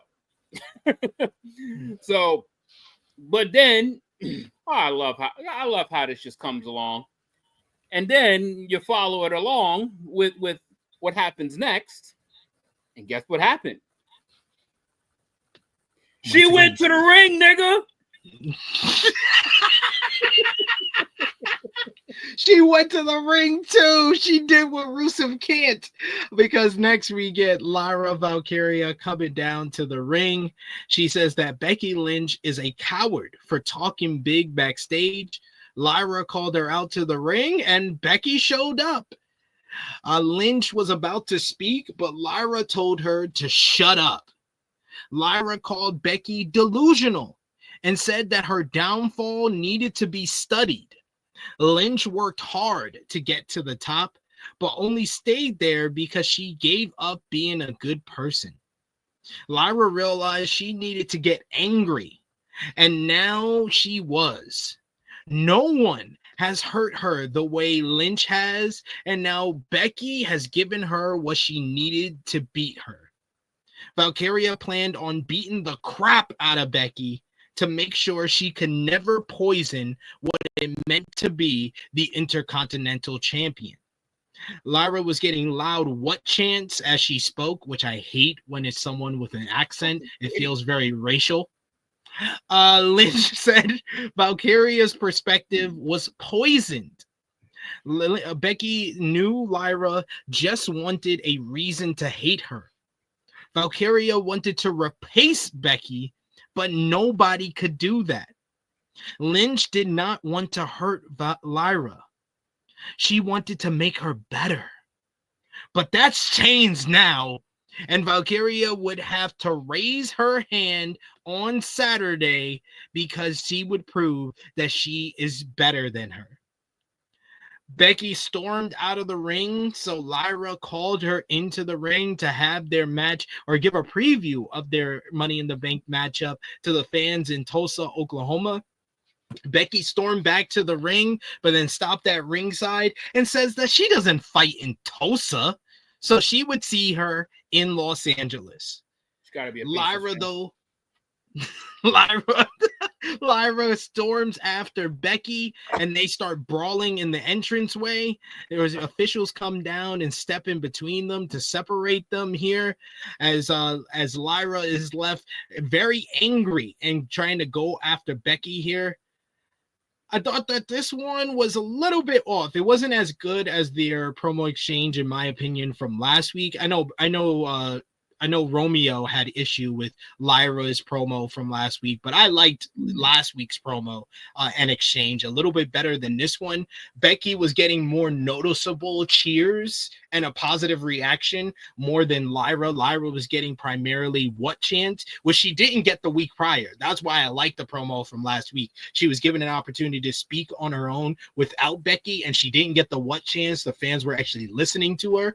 Becky came out and made the promo better. With this one, I thought that Becky was the star and was the better of the two, and it was more noticeable that Lyra is still coming along and she's not exactly there yet.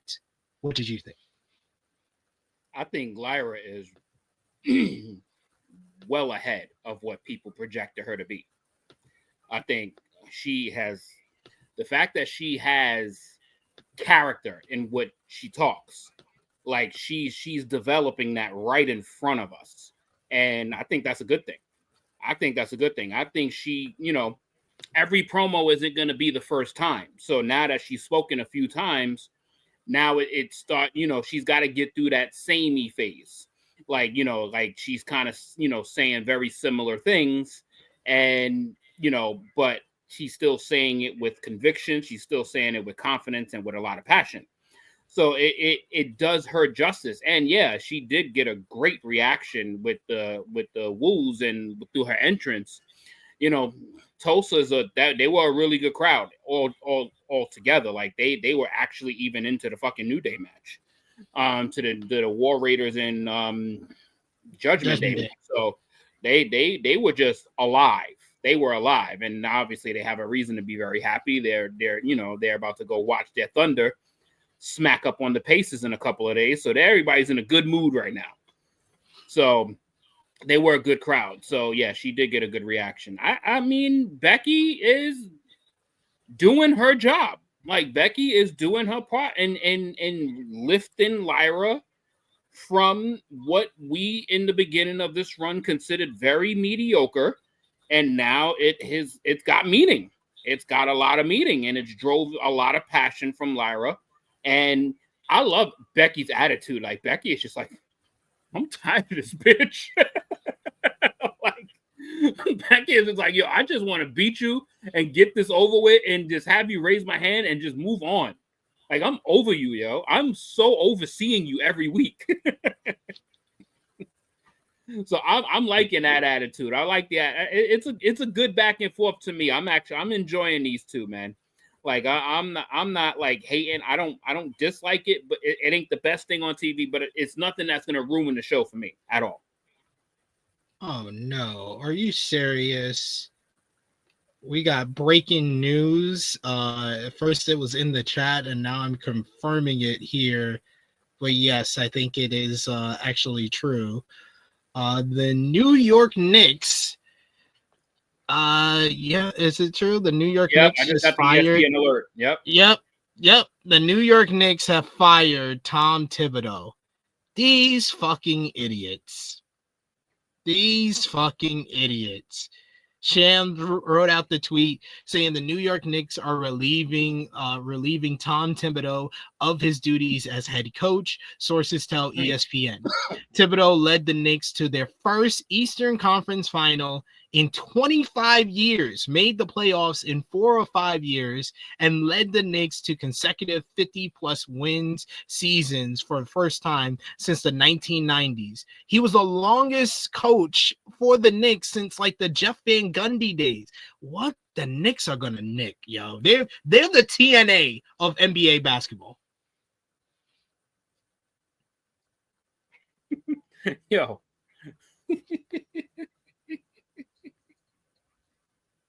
Don't make no fucking sense. What to tell you right now? You know what this is? This is a classic case of them hearing the media and hearing the fans. This is a fans call right here. Yeah. The fans are fucking stupid. Yes. And this is why the Knicks will never. They'll never win a championship. Never. Yo. They'll never win a championship. They just went to the conference semifinals last year with like six players healthy. They just made it to the Eastern Conference Finals. And what do you get for that? You get the can. That's outrageous. Like these niggas had championship expectations. And if the solution is, the solution is what Patrick Bell says here. It says New York Knicks about to get the Denver's head coach, Denver's old coach. Just watch. That's stupid. That is absolutely stupid. If you're gonna get anybody, at least get Johnny Bryant, who's an assistant coach for the Cleveland Cavaliers and used to be an assistant coach for the New York Knicks. He's familiar with the players. Johnny Bryant would be the person that I would hire, but knowing the Knicks, they're going to try to go for a former champion in Mike Malone and think that's an upgrade when it's not. Yeah, let me tell you the epitome, because I'm close with a bunch of Knicks fans. So I sent this message to them, and then look, what's the first thing I get? Heart. Heart. This is Knicks fans for you. This is Knicks fans for you. Oh my God. It's just so stupid. They think they got a better team than what they actually have. But, to each his own. Go ahead and fuck up with somebody else now. And this is Tom Thibodeau's life. This man don't got no kids. He don't got no wife. He just do basketball. You just took away his livelihood. Damn. And Insane. then I just got another reaction to it with prayer hands. It's basically saying, thank you, Lord. Knicks fans will never learn. They'll never learn. They're stuck in this maze of just losing, coming close and losing. Knicks is always gonna nick. But all positive reactions. All positive reactions. You gotta love Knicks fans. Oh man, I just don't get it. I don't get it. Yeah. Chuck Berry's, they making coaching moves like the Phoenix Suns have been. Yep. The Knicks will never learn. But back to the wrestling. We're always going to keep you. I'm going to have to take a shot for Tibbs. Got to. Tibbs deserve better. Tibbs deserves better, man, than this shit. He's that's in fucking ridiculous. New York, bro. And that's just a lesson for any Knicks coach that in the future. Just know that this is your future. If you don't take them to where they think they should go, even though they've not been there since a bunch of people probably in this chat hasn't even been alive for. Help me understand it. I got a message. Mark Dayton, my OKC coach, first 2 years with the team, won a total of 46 games. Steadily climbed year in and year out. It took 6 years to get this team to the championship. 6 years, which is a normal body of work that it requires to make it far in a league this competitive. And they were at year 5 and made it to the conference finals with 2 wins away, and then just said, you know what? These niggas have no logic. I put in the True Hill Heat chat, Knicks fired Tibbs. Stupid. Let me see what the Knicks fans of Romeo, Chris G, and Josh respond with. Getting live reaction from a bunch of actual right now. Yeah, we're gonna get a reaction from. So far, mine has been all positive. Mine said no surprise there. It was inevitable. The game 1 collapse was the worst thing I've ever seen. Did you not see John Starks in the NBA Finals?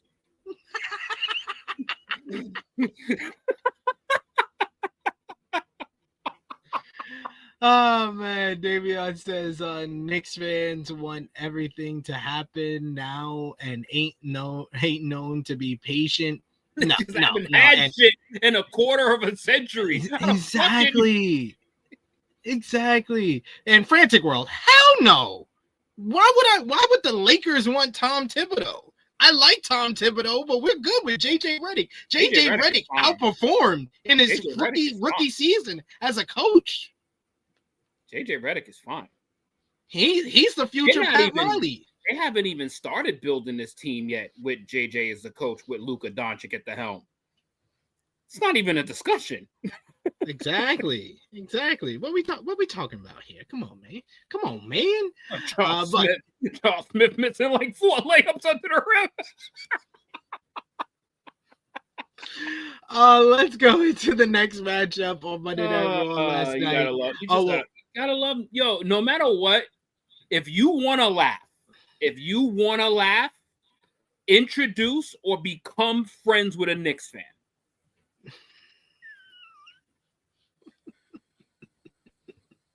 Yes. Knicks fans are always hilarious to me. They are both the sorest of losers and sorest of winners all at the same time. It's hilarious. We got a video package for Penta, who talks about the Money in the Bank ladder match, says that he was born to be in a ladder match, and he says winning the Money in the Bank will be his destiny. There we go. Then we get this shit.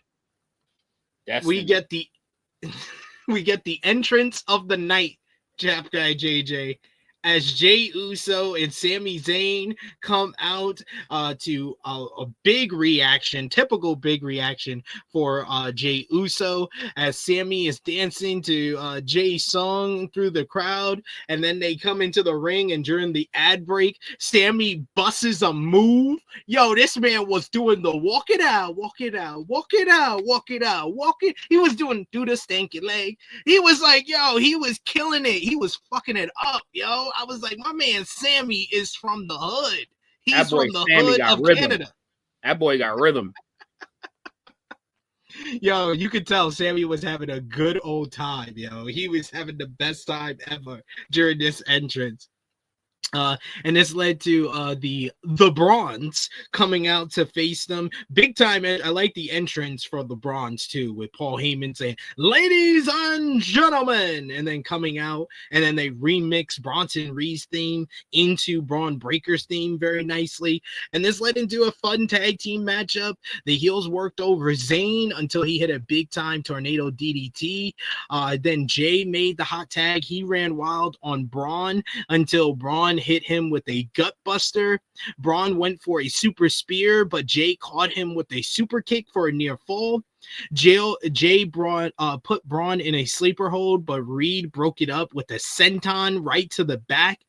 We get Zayn coming in. He goes after Bronson Reed and then tried hitting both Brons with a double slingshot dive, but they caught him. And then Jey comes in and he wipes out everybody with a tope suicida.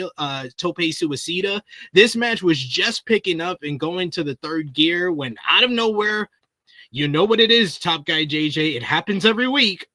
Our necessary DQ finish of the night as Seth Rollins comes out dressed as Blade. He delivers a curb stomp to the World Heavyweight Champion to cause the disqualification here. The Dangerous Alliance then jump Sami Zayn and Jey Uso. They place Sami onto the announce table, and it looks like Bronson Reed is being told by Seth to go up top for a tsunami. But then CM Punk comes out with a steel chair. He hits Bron in the back with one. He chucks it at Reed's face. He then steps onto the apron and goes face to face with Seth. He goes after Seth by getting into the ring, but Rollins bails as he brings over the Brons to the other side of the ring. Bron is fuming over Punk, but Rollins settles him down and says that they know exactly where Punk would be later tonight, teasing that they would get involved in tonight's main event. As Punk, Sami, and Jey stood tall in the ring and Punk's music played, the crowd was very hot for all of this, for the matchup as well as the post-match here. So good stuff all around. I liked it. Like I said, I like the storytelling, and this continued the show-long thread of the Dangerous Alliance versus our super babyface team. So I like this development here, with Punk showing that his focus is not 100% on the main event, which would come back to haunt him. What did you think? You're muted. I said, yeah, shout out to Bronson Reed though. Man was doing some work. Like he looked good. Like, you know what I'm saying? Like, yeah, get a man his flowers whenever we get a chance. It's not going to be very often, but yeah, shout out to Bronson Reed. The best part about all of this was the entrance. This match was as regular as a regular match is going to be. I thought it was fun. I was just getting into it, then the DQ finish up. And if that happens unnecessarily, it just kind of like ruins it for me. Like, why even have this match right now? Like, just have them all just do a running at the end of the fucking night. Like, why have a match? And it's whatever. But yeah, I guess they needed to tell some story that we could all fucking read and detect that's gonna happen anyway, with or without this fucking match taking place. But sure. Yeah, I forgot my name of the Brawn Stars. The Brawn Stars. Very well done. Very well done. This match happened too. Cool entrance. That kid was so excited. That little kid was like. It's becoming like very reminiscent to when we were growing up. The Bret Hart entrance, how the kids used to get excited to get the Bret Hart sunglasses. Like, it's that type of thing. Like, the kids want to be involved in the entrance. They want to be the kid chosen to do the eating with Jay. Yeah, and and that's why they will always be successful, because they will just grip all the fucking money from us adults so the kids can have the experience. Run that money. Run them checks. Run them pockets, cuz. Run them pockets, cuz. Niggas is legally robbing us. We got Beast says, I thought the Bronze made a good team, but all I could think of was how quickly the time has passed since they were both on NXT. I mean, these guys were made to be on the main roster. Yeah, I mean, this would help out the Raw tag team division if the Braun Stars, Annika says, need to be tag champions. But I think what the tag team division in general they need more babyface tag teams. They are desperately devoid of them. I think that the quicker that they put this World Heavyweight Championship on a Gunther or Seth Rollins, we could put Jay into the tag team division, whether it be with Jimmy or with Sammy, and I think that would freshen up the tag team division quite a bit and bring some star power to it. Isn't the only fucking face tag team right now in there is the War Raiders? War Raiders. It's just the War Raiders. That's the only ones, right? Yeah. That's bananas. New Catch Republic was around, but they never get TV time. And LWO is worried about Worlds Collide and not on the show, and they were never that over anyway as a tag team. I mean, they're not going to care about this division regardless. So also true. We've been talking about this fucking division for how many years now? Almost as much as we've been talking about the Judgment Day, as Liv Morgan comes back to the Judgment Day Clubhouse, Sane's PlayStation 5, and she told Balor that she knew what he was trying to do by bringing in Roxanne Perez. Balor feigned innocence and reminded her that she helped him and JD win tonight, and she also offered to help Liv Morgan earlier in the show. Balor knew Perez was coming on a little strong by giving Dom chicken nuggets and trying to give him massages, but Morgan could trust Dom, right? Morgan says it wasn't Dom she was worried about trusting, alluding to not trusting Finn. Balor said that trust in Perez would come with time. He suggested that Perez join them at ringside for Raquel's matchup later, and Morgan said that Balor could just babysit Perez back here and wanted her to stay out of it as she left with Raquel for her matchup coming up. Dom wearing a Carlito shirt, nice touch, then apologized to Balor for costing him his matchup last week, but Balor smiled and then hit the Intercontinental title, which caught Dom's attention, and he says that it was water under the bridge. Yeah, I like the storytelling being the Judgment Day feel interesting again. This felt like a week where they just kind of spin the wheels on the story and didn't really progress it in any which way, but at least it's still interesting from the last couple of weeks with the injection of Roxanne Perez into the picture. And first, I like the lunchbox that was above their heads, that demon lunchbox. I don't know if you caught that. That's a cool little lunchbox. And this is how cheap the WWE is, just so y'all get this in preference. When Carlito took his PlayStation 5, they couldn't just send him a new system, or they couldn't just get another one for the locker room. They just turned the TV off. Turn the TV off. Turn the TV off. Turn the TV off. Turn the TV off. Mustard!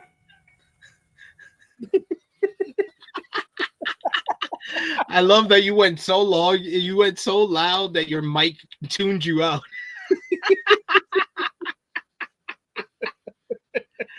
Oh, we got Dom. These niggas couldn't even put the PS5 in the locker room as a fucking signature. It is. Carlito took his shit and said, "Nah, we ain't putting another one in there. Fuck it. What we spending $500 for?" He's like, we only got it for Carlito. It was a part of his contract. We got Dion who says, what's the end game here though? Dom babyface turn? I would love to see Dom and Liv turn babyface because it feels like the crowd want to cheer the both of them. Yeah, and just so you know, it wasn't Raquel that Liv was talking about either. I mean, Roxanne. It wasn't Roxanne. No, it was Balor. She doesn't trust Balor at this point. Yeah. So, yeah, that motherfucker is, yeah. He, you know, I like this little tension that's being created, though. It's making Liv's character a little bit more serious, which I like because she's been goofy and happy-go-lucky for so fucking long. Yeah, fucking face some fucking deceit and face some lies and see how you respond to all of this, especially when Dirty Dom leaves you for that. Yeah, Roxanne, goddamn. Good Lord. Safet says, water under the bridge, my ass. We also got, CN, if you want to hear us talk about Johnny East and Janelle Grant, check out the True Heel Heat flagship podcast, as we talked about that on Saturday. And LeVay says, Liv bought the station. Well, apparently, Carlito got it in the divorce then. Carlito said, you know what? That's probably what the little allegation joke that he made on his post, talking about him stealing money. A nigga stole Liv's PlayStation. He was like, don't tell nobody. And then walked out with his apples and the PlayStation 5. There we go. Then we had Liv in the corner of Raquel Rodriguez as she went up against Kairi Sane. The crowd chanted loudly, "We want truth! We want truth! We want truth!" About 5 minutes in, Zayn went to the top rope. She looked like she was going to go for the insane elbow drop when Liv jumped onto the apron to distract her. This led to WWE Women's World Champion Io Sky running out to her music to go after Liv. They brawled for a bit with Io getting the better of it. Rodriguez grabbed Io from the ring at ringside. This led to Io taking advantage by running Raquel's head into the ring post, and then she followed up with the insane elbow drop. 1, 2, 3. Kairi picks up back-to-back victories. I think this is the first time since her return to WWE back in 2023 that Kairi Sane has gotten back-to-back singles victories on TV. So guess that's something. Kairi picks up the win just over 6 minutes in this one. It was kind of a match. It was kind of just there, but at least it had some progression in regards to the Io Liv kind of brewing storyline there. Yeah, happened. Oh, yeah, this match happened. Yeah. And then the bell rang. I said that a lot during the show, didn't I? Like three. It's like the in-ring work. It's like, yeah, this match just happened. Yeah. Just happened. Karrion Kross back care match, of course. Yeah, that was the high. That was actually pretty good. I think Stephanie did a lot of carrying because I think I gave this show 1 grade, but I think it's gonna go lower when we get down to the end of the show. But I think I was on the high of Stephanie myself, even though I'm not the type of Stephanie Mark that you or Jimmy Macaram is. But, yeah. Oh, and I'll claim that 100%. Oh, my devil face merch is gonna be coming soon too. Hell yeah! What fuck you talking about here? Karrion Kross. Karrion Kross approached Sami Zayn backstage. Huge reaction for Karrion Kross once again. I mean, like, it's crazy how much of a reaction he gets for these backstage segments now. As Sami Zayn was getting checked over by the trainer, Zayn wanted to know what his problem was. And Kross said, Sami was a liar. And that was the problem. He lied to the fans and lied to himself. He could have been a world champion 10 times over by now if he knew he knows what Zayn is capable of doing, and he knows that he's capable of doing bad things because he was a bad guy just like the rest of us. Zayn says, you're wrong. Kross said he might be wrong, but he might be right too. I love the Sami Zayn, Karrion Kross kind of dynamic that they have. They have really good chemistry in these backstage segments that they have together. I just want to see more. I want to see it develop more on screen in front of the fans. But I love the dynamic they have in these backstage segments. What did you think? Yeah, I think eventually Karrion is going to get to Sami. Karrion is going to get to Sami eventually. I think that's going to happen. And I'm here for it. I can't wait for it. I can't wait for it to happen. Wouldn't it be crazy, like in a big moment, like a big match or something like that, where some type of like double turn happens and Karrion is out there and Sami takes like Karrion's advice and screws over the heel champion? Like, I'm just saying, like, Karrion is going to get to Sami at some point because Sami is not going to keep taking L after L after L after L after L and not hear none of those voices. Sami, yeah, I think he could be the catalyst to Sami Zayn finally turning heel. They've been teasing that since the Raw after WrestleMania, and they've kind of been dropping more breadcrumbs for it with these Karrion Kross interactions. Be crazy when they finally pull this trigger on Sami Zayn turning on Jey Uso. Yep. And it'd be led by Karrion Kross. I like it. We did get the aforementioned video package for Julia. That was the same one that was played on Friday Night SmackDown this past Friday. We also heard from Roxanne Perez during the ad break. Perez said that Balor knew she was already one of the most dangerous competitors on the roster at just 23 years old. She wasn't just there to assist the Judgment Day, though. She was there to take over the division, and that would start by winning the Money in the Bank ladder match. They then ran down the cards for Worlds Collide and Money in the Bank before hyping up next week's big World Heavyweight Championship matchup between Jey Uso and Gunther.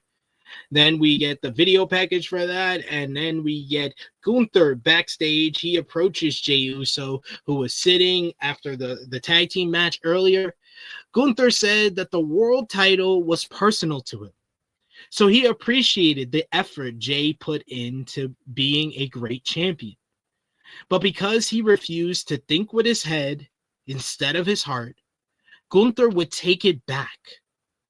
Jey was too selfless. He helped his friend Sami Zayn tonight, and now he was less than 100%. And he knows Jey might just help CM Punk later tonight too, if he needed it. And he was helping Cody Rhodes on Saturday at Money in the Bank. None of that was the business of a world champion. Gunther thanked him, though, because he knew the moment he lost at WrestleMania, he would avenge it. And in 1 week, the party was over. Gunther got up to walk away, but Jey stopped him and gets in his face. He says 3 letters, 1 word, tap. See you next week, G. Next week, Monday Night Raw, Jey Uso defends the World Heavyweight Championship against the former champion, the Ring General, Gunther.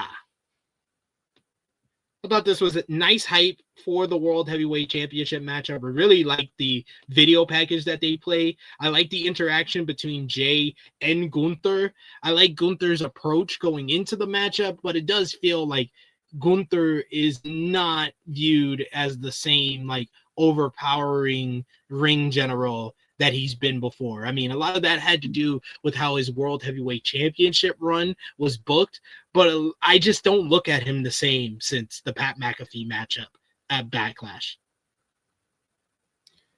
I kind of like the sit down. I kind of like this. It was very reminiscent to what Drew McIntyre was reminding Seth Rollins of when Seth Rollins was all over the place as World Heavyweight Champion, and that he was taking on all his weight, and Drew McIntyre is just going to pick up the pieces and he's just going to destroy him. So it's essentially what Gunther is reminding Jey Uso of you doing all this unnecessary work, and you should just be trying to be the best champion you could be. But no, you got to do work with Sammy. You got to do work with Cody. You got to do work with Punk. You got to do all of this and that and the third. You fighting me next week. Like, you fight, and the story became like more thickening based on what happened to him.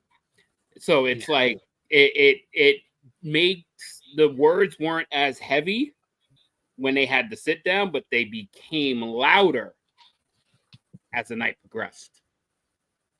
Yes, I do. I've been saying it from the start of when this match was first announced, Chief. He says Jey is going to get cashed in or an attempt will be made. I was like, whoever wins Money in the Bank, they're probably cashing in next Monday.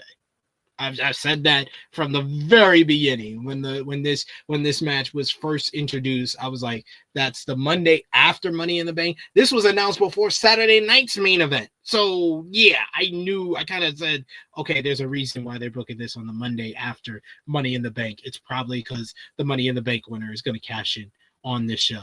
And yes, to correct myself as well as Gunther, Chuck Berry's mentioned, he says, of course, he meant to say Money in the Bank, but he actually said Saturday night's main event, and Michael Cole corrected him rightfully so. Yeah, Gunther did say Saturday night's main event. He should have just said Saturday's main event instead of Saturday night's main event. Yeah, that's that shit that would have set Vince on fire. God damn it! Oh, show, damn it! Oh, that led into the main event of this show. Money in the Bank triple threat qualifier. CM Punk, AJ Styles, and El Grande Americano. Punk came out in his pink and black attack. He wore Bret Hart's merchandise earlier and then wore the Bret Hart tights for this matchup. Punk and Styles told the referee to check El Grande Americano's mask for a metal plate, as McAfee noted that he should be checking all three men. McAfee was very annoying when it came to El Grande Americano throughout this matchup, just constantly reminding us that he's not Chad Gable every time Cole tried to say he was Chad Gable. Punk and Styles teamed up on Americano and tossed him from the ring. Styles dropped Punk with a drop kick. This was the first time Punk and Styles were in the ring together since 2004, back in Ring of Honor, when they faced each other for the Ring of Honor World Pre-Or Championship. Americano got right back into the matchup. He dropped Styles with a running headbutt. Americano posed for the crowd, so Punk hit him with a running knee. The crowd cheered as Punk tried to remove Americano's mask, but Americano fought back and hit a dive onto Punk. They went to commercial break for ad break for a few minutes into the matchup, and Americano held control throughout, working over the leg of Punk. Back from break, you get Styles gave Americano a backdrop off the middle rope, and then Punk followed up with a diving elbow drop onto Styles. Americano gave Punk a running headbutt before turning Styles inside out with a release German suplex. Loved the crowd getting into this matchup as they started cheering, "He's Chad Gable," and another side of the crowd said, "No, he's not. He's Chad Gable. No, he's not. He's Chad Gable. No, he's not. Americano tried a flying crossbody, but Punk tried rolling through like John Cena and going into the go to sleep. But Punk isn't as strong as John Cena, so he started selling his leg. So it wasn't exactly smooth. Punk did get him up on his shoulders, but then Styles dropped both men with the combo reverse DDT and regular DDT. Americano put Punk in an ankle lock, but Punk rolled through, and Americano's momentum led him into AJ, who hits the Styles Clash, but Punk was able to break up the cover. Loud "We Want Truth" chants were replaced by "This is Awesome" chants after the breakup of the cover. Punk got Styles in a jackknife pin, but as Styles bridged out of it, Americano comes off the top rope with a moonsault. Beautiful sequence there. Punk hit Americano finally with the go to sleep. He takes a little while to get the cover, but he's positioning himself because Braun Breaker and Bronson Reed come out to the ring. They pull Punk out of the ring just in time before he gets the win. The crowd were barking for Braun Breaker here. Reed and Breaker beat up on Punk until Jey Uso and Sami Zayn ran out to make the save. As everyone was brawling, Styles was looking to hit the phenomenal forearm on Americano in the ring, but he was bumped by Bronson Reed's body. So Styles decides to hit a big springboard dive to the outside, wiping out Uso, Zayn, Reed, and Breaker, as well as Punk on the outside. The crowd started chanting "Holy shit" that they desperately tried to censor. AJ recovered at ringside. As we could see in the background, Americano loaded up his mask during this whole commotion with the referee distracted with everything outside. The announcers almost were about to say that he was loading up his mask with the metal plate, but then they decided not to bring it up.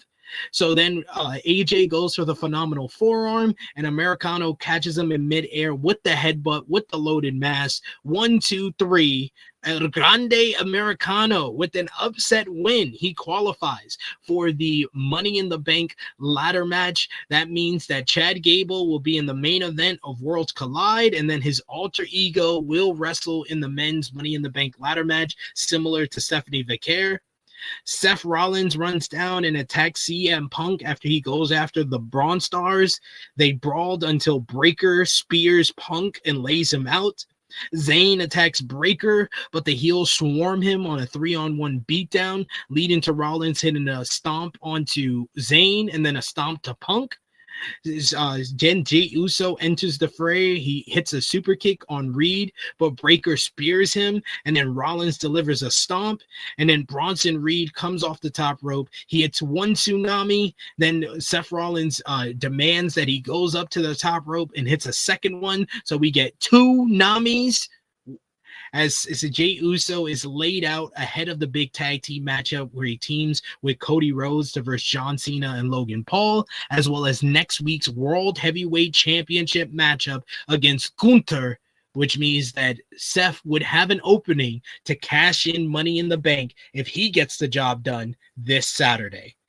The crowd was into this matchup a lot. It was a really good main event matchup. I thought everybody worked well with another. And then, of course, the interference gets the big reactions from the crowd. And the crowd loved Punk throughout the night as he was featured in 3 prominent segments on this show. And this completed the show-long narrative, which was about Punk's focus on the job at hand, which was qualifying. He was obviously not focused and got involved in the Dangerous Alliance business, which came back to haunt him in the end, and Americano was able to take advantage. And then to end the night, it was Jey Uso in the spotlight, where his focus is not focused on the World Heavyweight Championship matchup with Gunther next week or the tag team matchup at Money in the Bank, and thus he was the biggest victim of this beatdown, and he is not 100% heading into Saturday's pay-per-view or next week's title match. So very well show-long narrative that was paid off in the end here. So what did you think about this matchup and the post-match? Yeah, this was a good match. Like, this was actually a really good match. Like, all 3 really came out they got their working boots on. AJ Styles put his working boots on yet again. Like, I think AJ is just now, it's almost like the time he realized it's getting closer. So he's just like, I'm just going to just show out most nights now. He just needed that one dud with Logan Paul at WrestleMania. Now he's motivated. Yeah, we're not.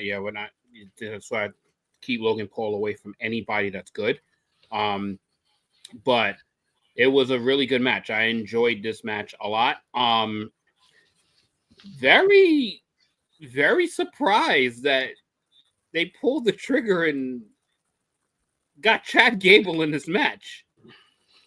Now I've officially given up this. So reason for this thing right here.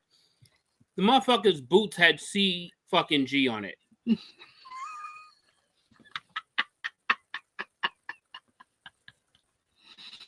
mean, yeah. The nigga's boots had CG on it. Not Chad Gable though. Apparently, change your boots, dumbass. Like, yeah. I wish that Michael Cole would have mentioned that, but I don't think he wanted to draw attention to it. So, first, Chad is wearing his shirts, and then now he's borrowed his boots. Yeah, he just borrowed his boots. That's all. You know. What kind of Diddy party are these niggas from? They just wearing each other's shirts, wearing each other's clothes, taking each other's boots, and they got the same size. Apparently, same size. The attire's pretty similar as well. I give up. No, ain't speculation done, bro. Fuck out of here with this bullshit, man. You fucking up too much to get people to fucking support the multi-character shit. Fucking up too much.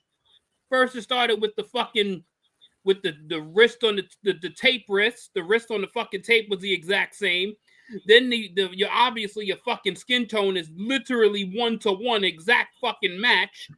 Then your dumbass don't even fucking shave your fucking facial hair, and this nigga has the exact same fucking specs as you do, and now you wearing the nigga's boots. You gonna get like contacts or anything to like put in his eyes or something? Like, god damn, like making it. It's just too bad now. But this nigga is winning. Matches and Chad Gable. Yeah, America. That's the difference between Americano and Gable. Americano wins matches. So why does Chad Gable's boots fit him? That's my more glaring concern right now. If I lost my shoes, I couldn't borrow SPs. I'd have to cut off all my fucking toes. I mean, they're the same height. Niggas are the same size in everything. They're the same size in everything. Singlet, boots, everything of above. So, worked out for them. And then here we go. CM Punk out here fucking up, bro. Had a golden opportunity here to be in a match where you cannot let Seth Rollins win, and you don't even win the fucking prelim.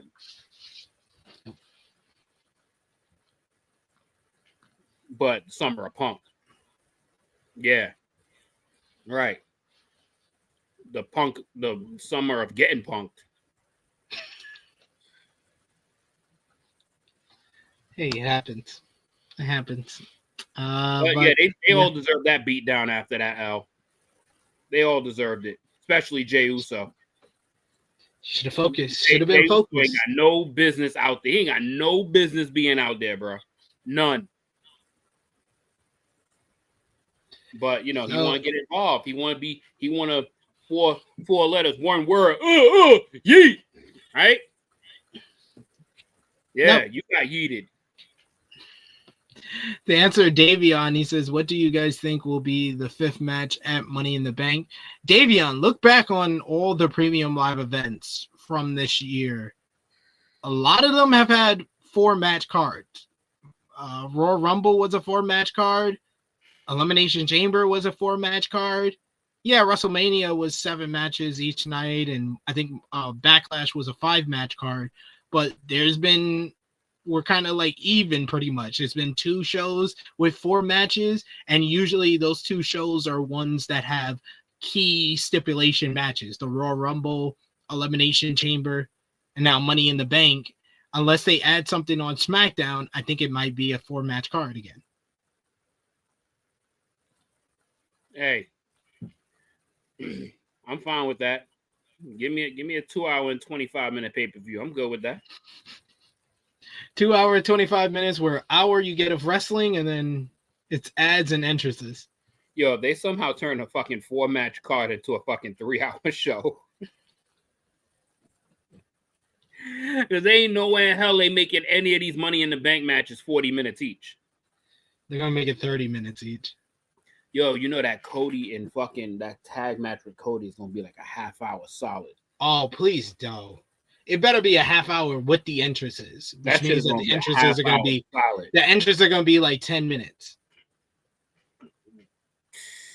You got this nigga Cody with his grand pompous entrance. You got Jey Uso with the Yep. Run it back. Run it back. Run it back. Run it back. Run it back. Run it back. Run it back. Yo, this entrance is gonna be like 40 minutes. They're gonna be the whole match. And then the match is gonna be like 10 minutes. That's gonna be your hour. That would be some real Monday Night Raw shit.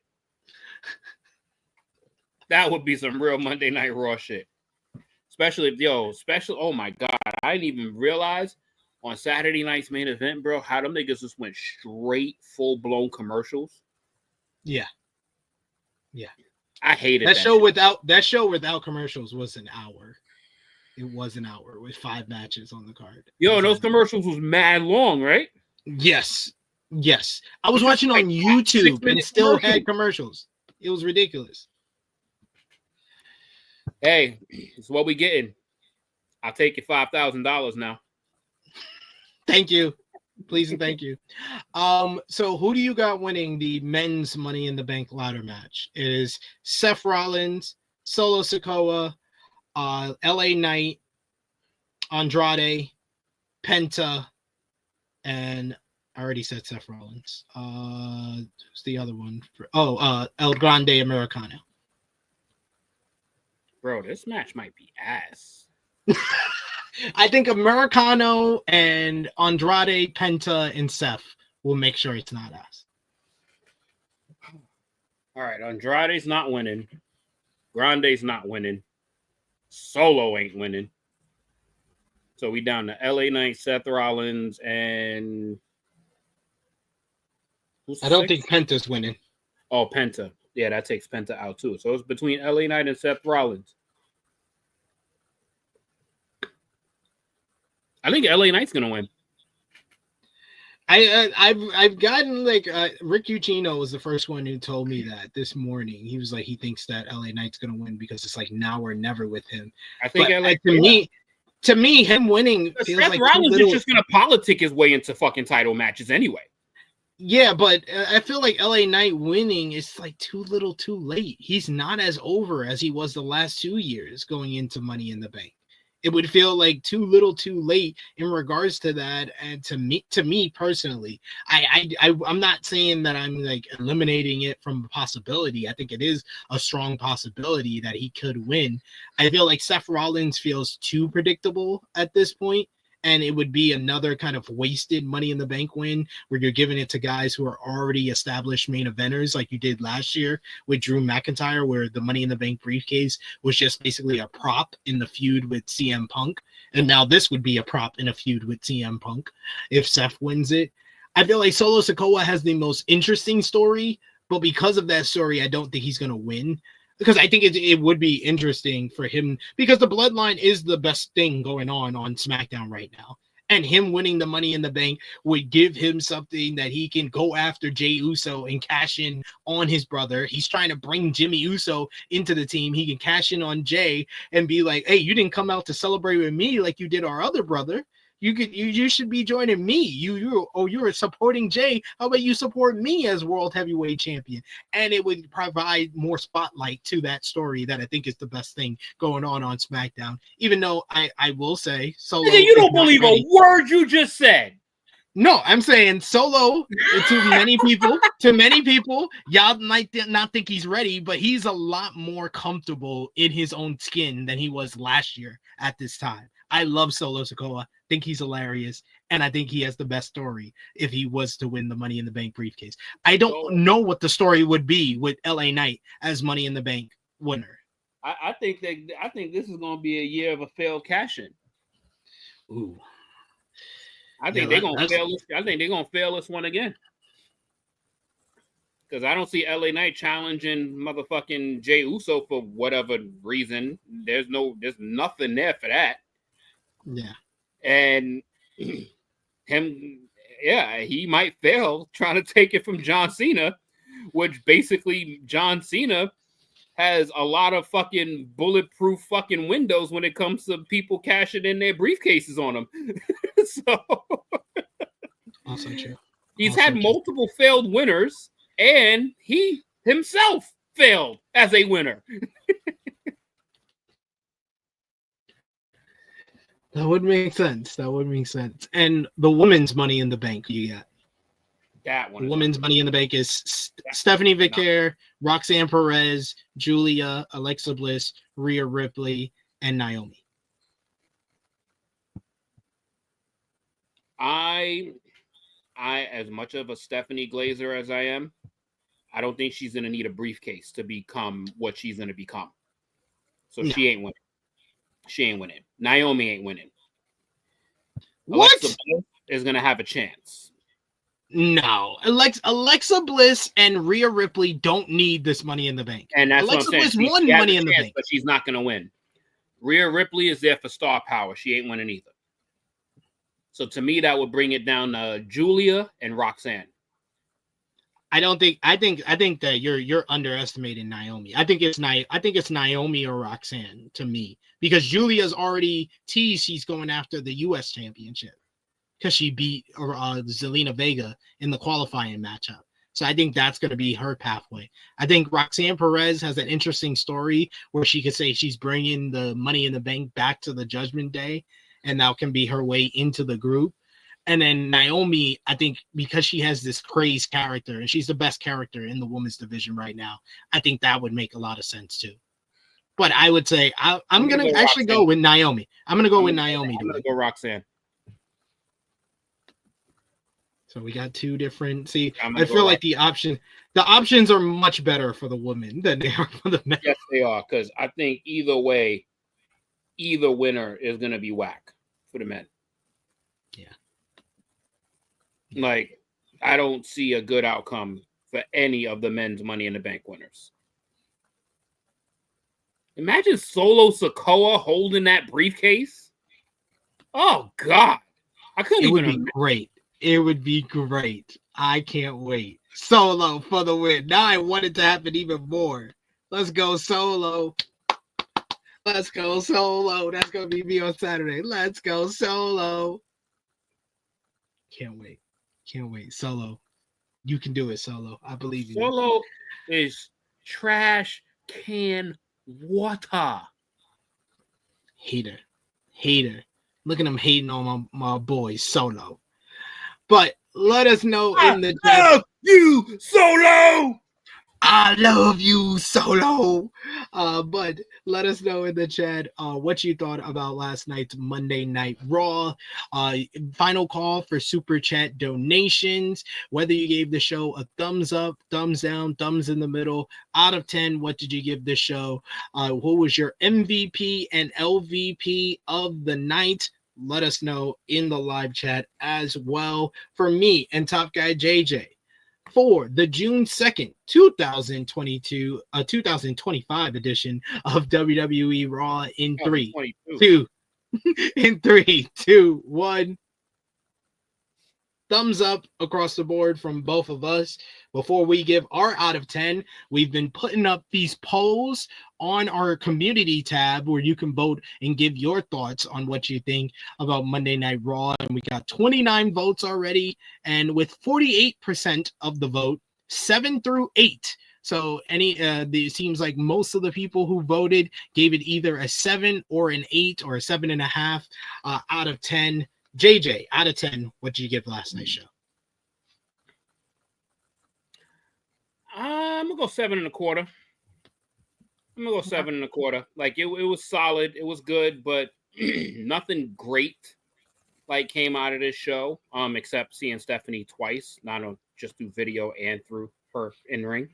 But the Becky and Lyra stuff was really nice. I did like to sit down with Jey and Gunther.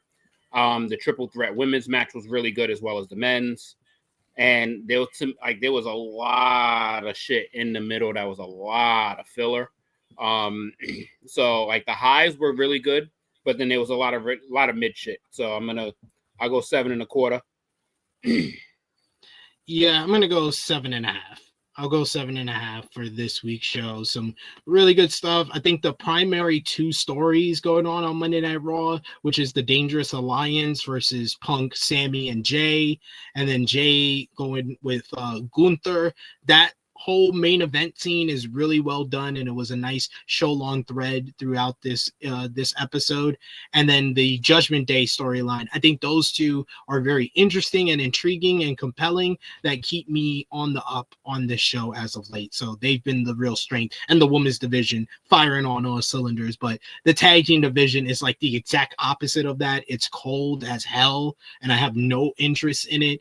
And the Judgment Day stuff, although it's still interesting, I felt like they kind of spin their wheels here, and less of the focus on Io Sky doesn't make me that happy. So I'll go 7.5 as a fair score. JJ, what was your match of the night? I was very close to going with the women's triple threat, but I'm gonna go with the men's triple threat. I think the men's triple threat was a better all-around match, just a better match in general. So I'm gonna go with the men's triple threat main event. I agree. I'm going with Punk, Styles, and Americano for match of the night. MVP for the show, obviously, is Stephanie Vaquer. La Premiere! Hell yeah. And then LVP for the show, I will give it to I'll give it to Liv Morgan and Raquel Rodriguez, because they both took L's on the show. I'm going to go Pat McAfee. That's also fair. For fucking up baby girl's signature spot. You fucking clown. Or you know what? I'm gonna give it to Triple H for deciding that R-Truth needed to be the cut. Needed to not have his contract renewed, because that led to the fans hijacking the show with the "We Want Truth" chants. Like I said, dot. Fucking And Annika says LVP Rusev, get in the ring, nigga. You know what? I like that a lot. You know what? We going co-LVPs. That's right. Yeah, co-LVPs. Rusev, nigga. Like, get in the ring, nigga. Like, yo, you just had literally someone do the same shit as you that same night. And she got in the ring. She did. She in fact and, did. Yeah, you know what? Nah. You know what? Pat McAfee didn't get me as mad as Rusev did. Rusev got me really mad. Rusev is my sole MVP. He's my sole LVP. Like, nah, it's all Rusev. Nah, fuck, yeah, y'all right. It's Rusev Day. I love the chat, because the chat be giving me some very, very sharp reminders. And that nigga's face all in my TV like that, seeing that nigga's cavities and just basically seeing him breathe into the camera like that. Nah, bro. Personally. And you ain't even getting the fucking ring? Nah, bro. Nah, I don't need Miro in the WWE. Yeah. That brings us to a close on another episode of Rated Raw Review. We want to thank you all for joining us in the chat. Appreciate y'all. If you're watching us on demand, remember to drop the thumbs up on the video, comment down below, and let us know what you thought about last night's Monday Night Raw. Top guy JJ, the floor is yours. Let everybody know where they can follow you on social media and when they will see you again. on Instagram. You can find me at TrueHeal_Top Guy JJ, and on the YouTube channel here for True Heel Heat. I will be back here next Tuesday for Rated Raw review again. And I will be on twice that week because I will also be on the flagship podcast, True Heel Heat, next Saturday, June 14th, live and in color. Hopefully, full gang is there, but knowing my luck, one of them is going to be on a sabbatical or vacation.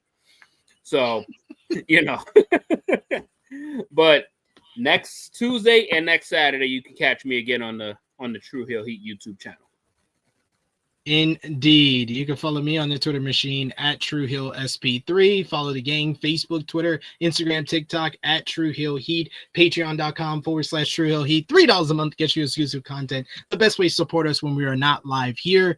I will be back tomorrow with Miss Chrissy Love, 1:05 p.m. Eastern Time, to review the season 6 finale of Dark Side of the Ring, talking all about becoming Muhammad Hassan. So we'll be talking about that episode tomorrow. Join us live for that. Join me live on Thursday, AE Ramble, reviewing the 4-hour extravaganza for AEW Fighter Fest on Wednesday. We'll be reviewing that on Thursday. And then on Friday, we got our WWE AAA World Collide and WWE Money in the Bank preview with myself and Maggie. Join me at 1:05 p.m. Eastern Time for that. And then the flagship podcast, 10:05 a.m. Eastern Time this Saturday. Me and Miss Chrissy Love talking about this week in wrestling and final predictions for the two big shows from WWE. And check out all the great content we got on the channel right now, like our R-Truth special live stream talking all about his departure from WWE. Check out our NJPW Best of Super Juniors 32 review from yesterday, and check out the flagship podcast from last Saturday, True Heel Heat 331. We also got a short from that episode up on the channel right now. But for Top Guy JJ, it is me, your True Heel Phenom SP3. This has been Rated Raw Review number 70. We want truth. We are signing off until next time. Look at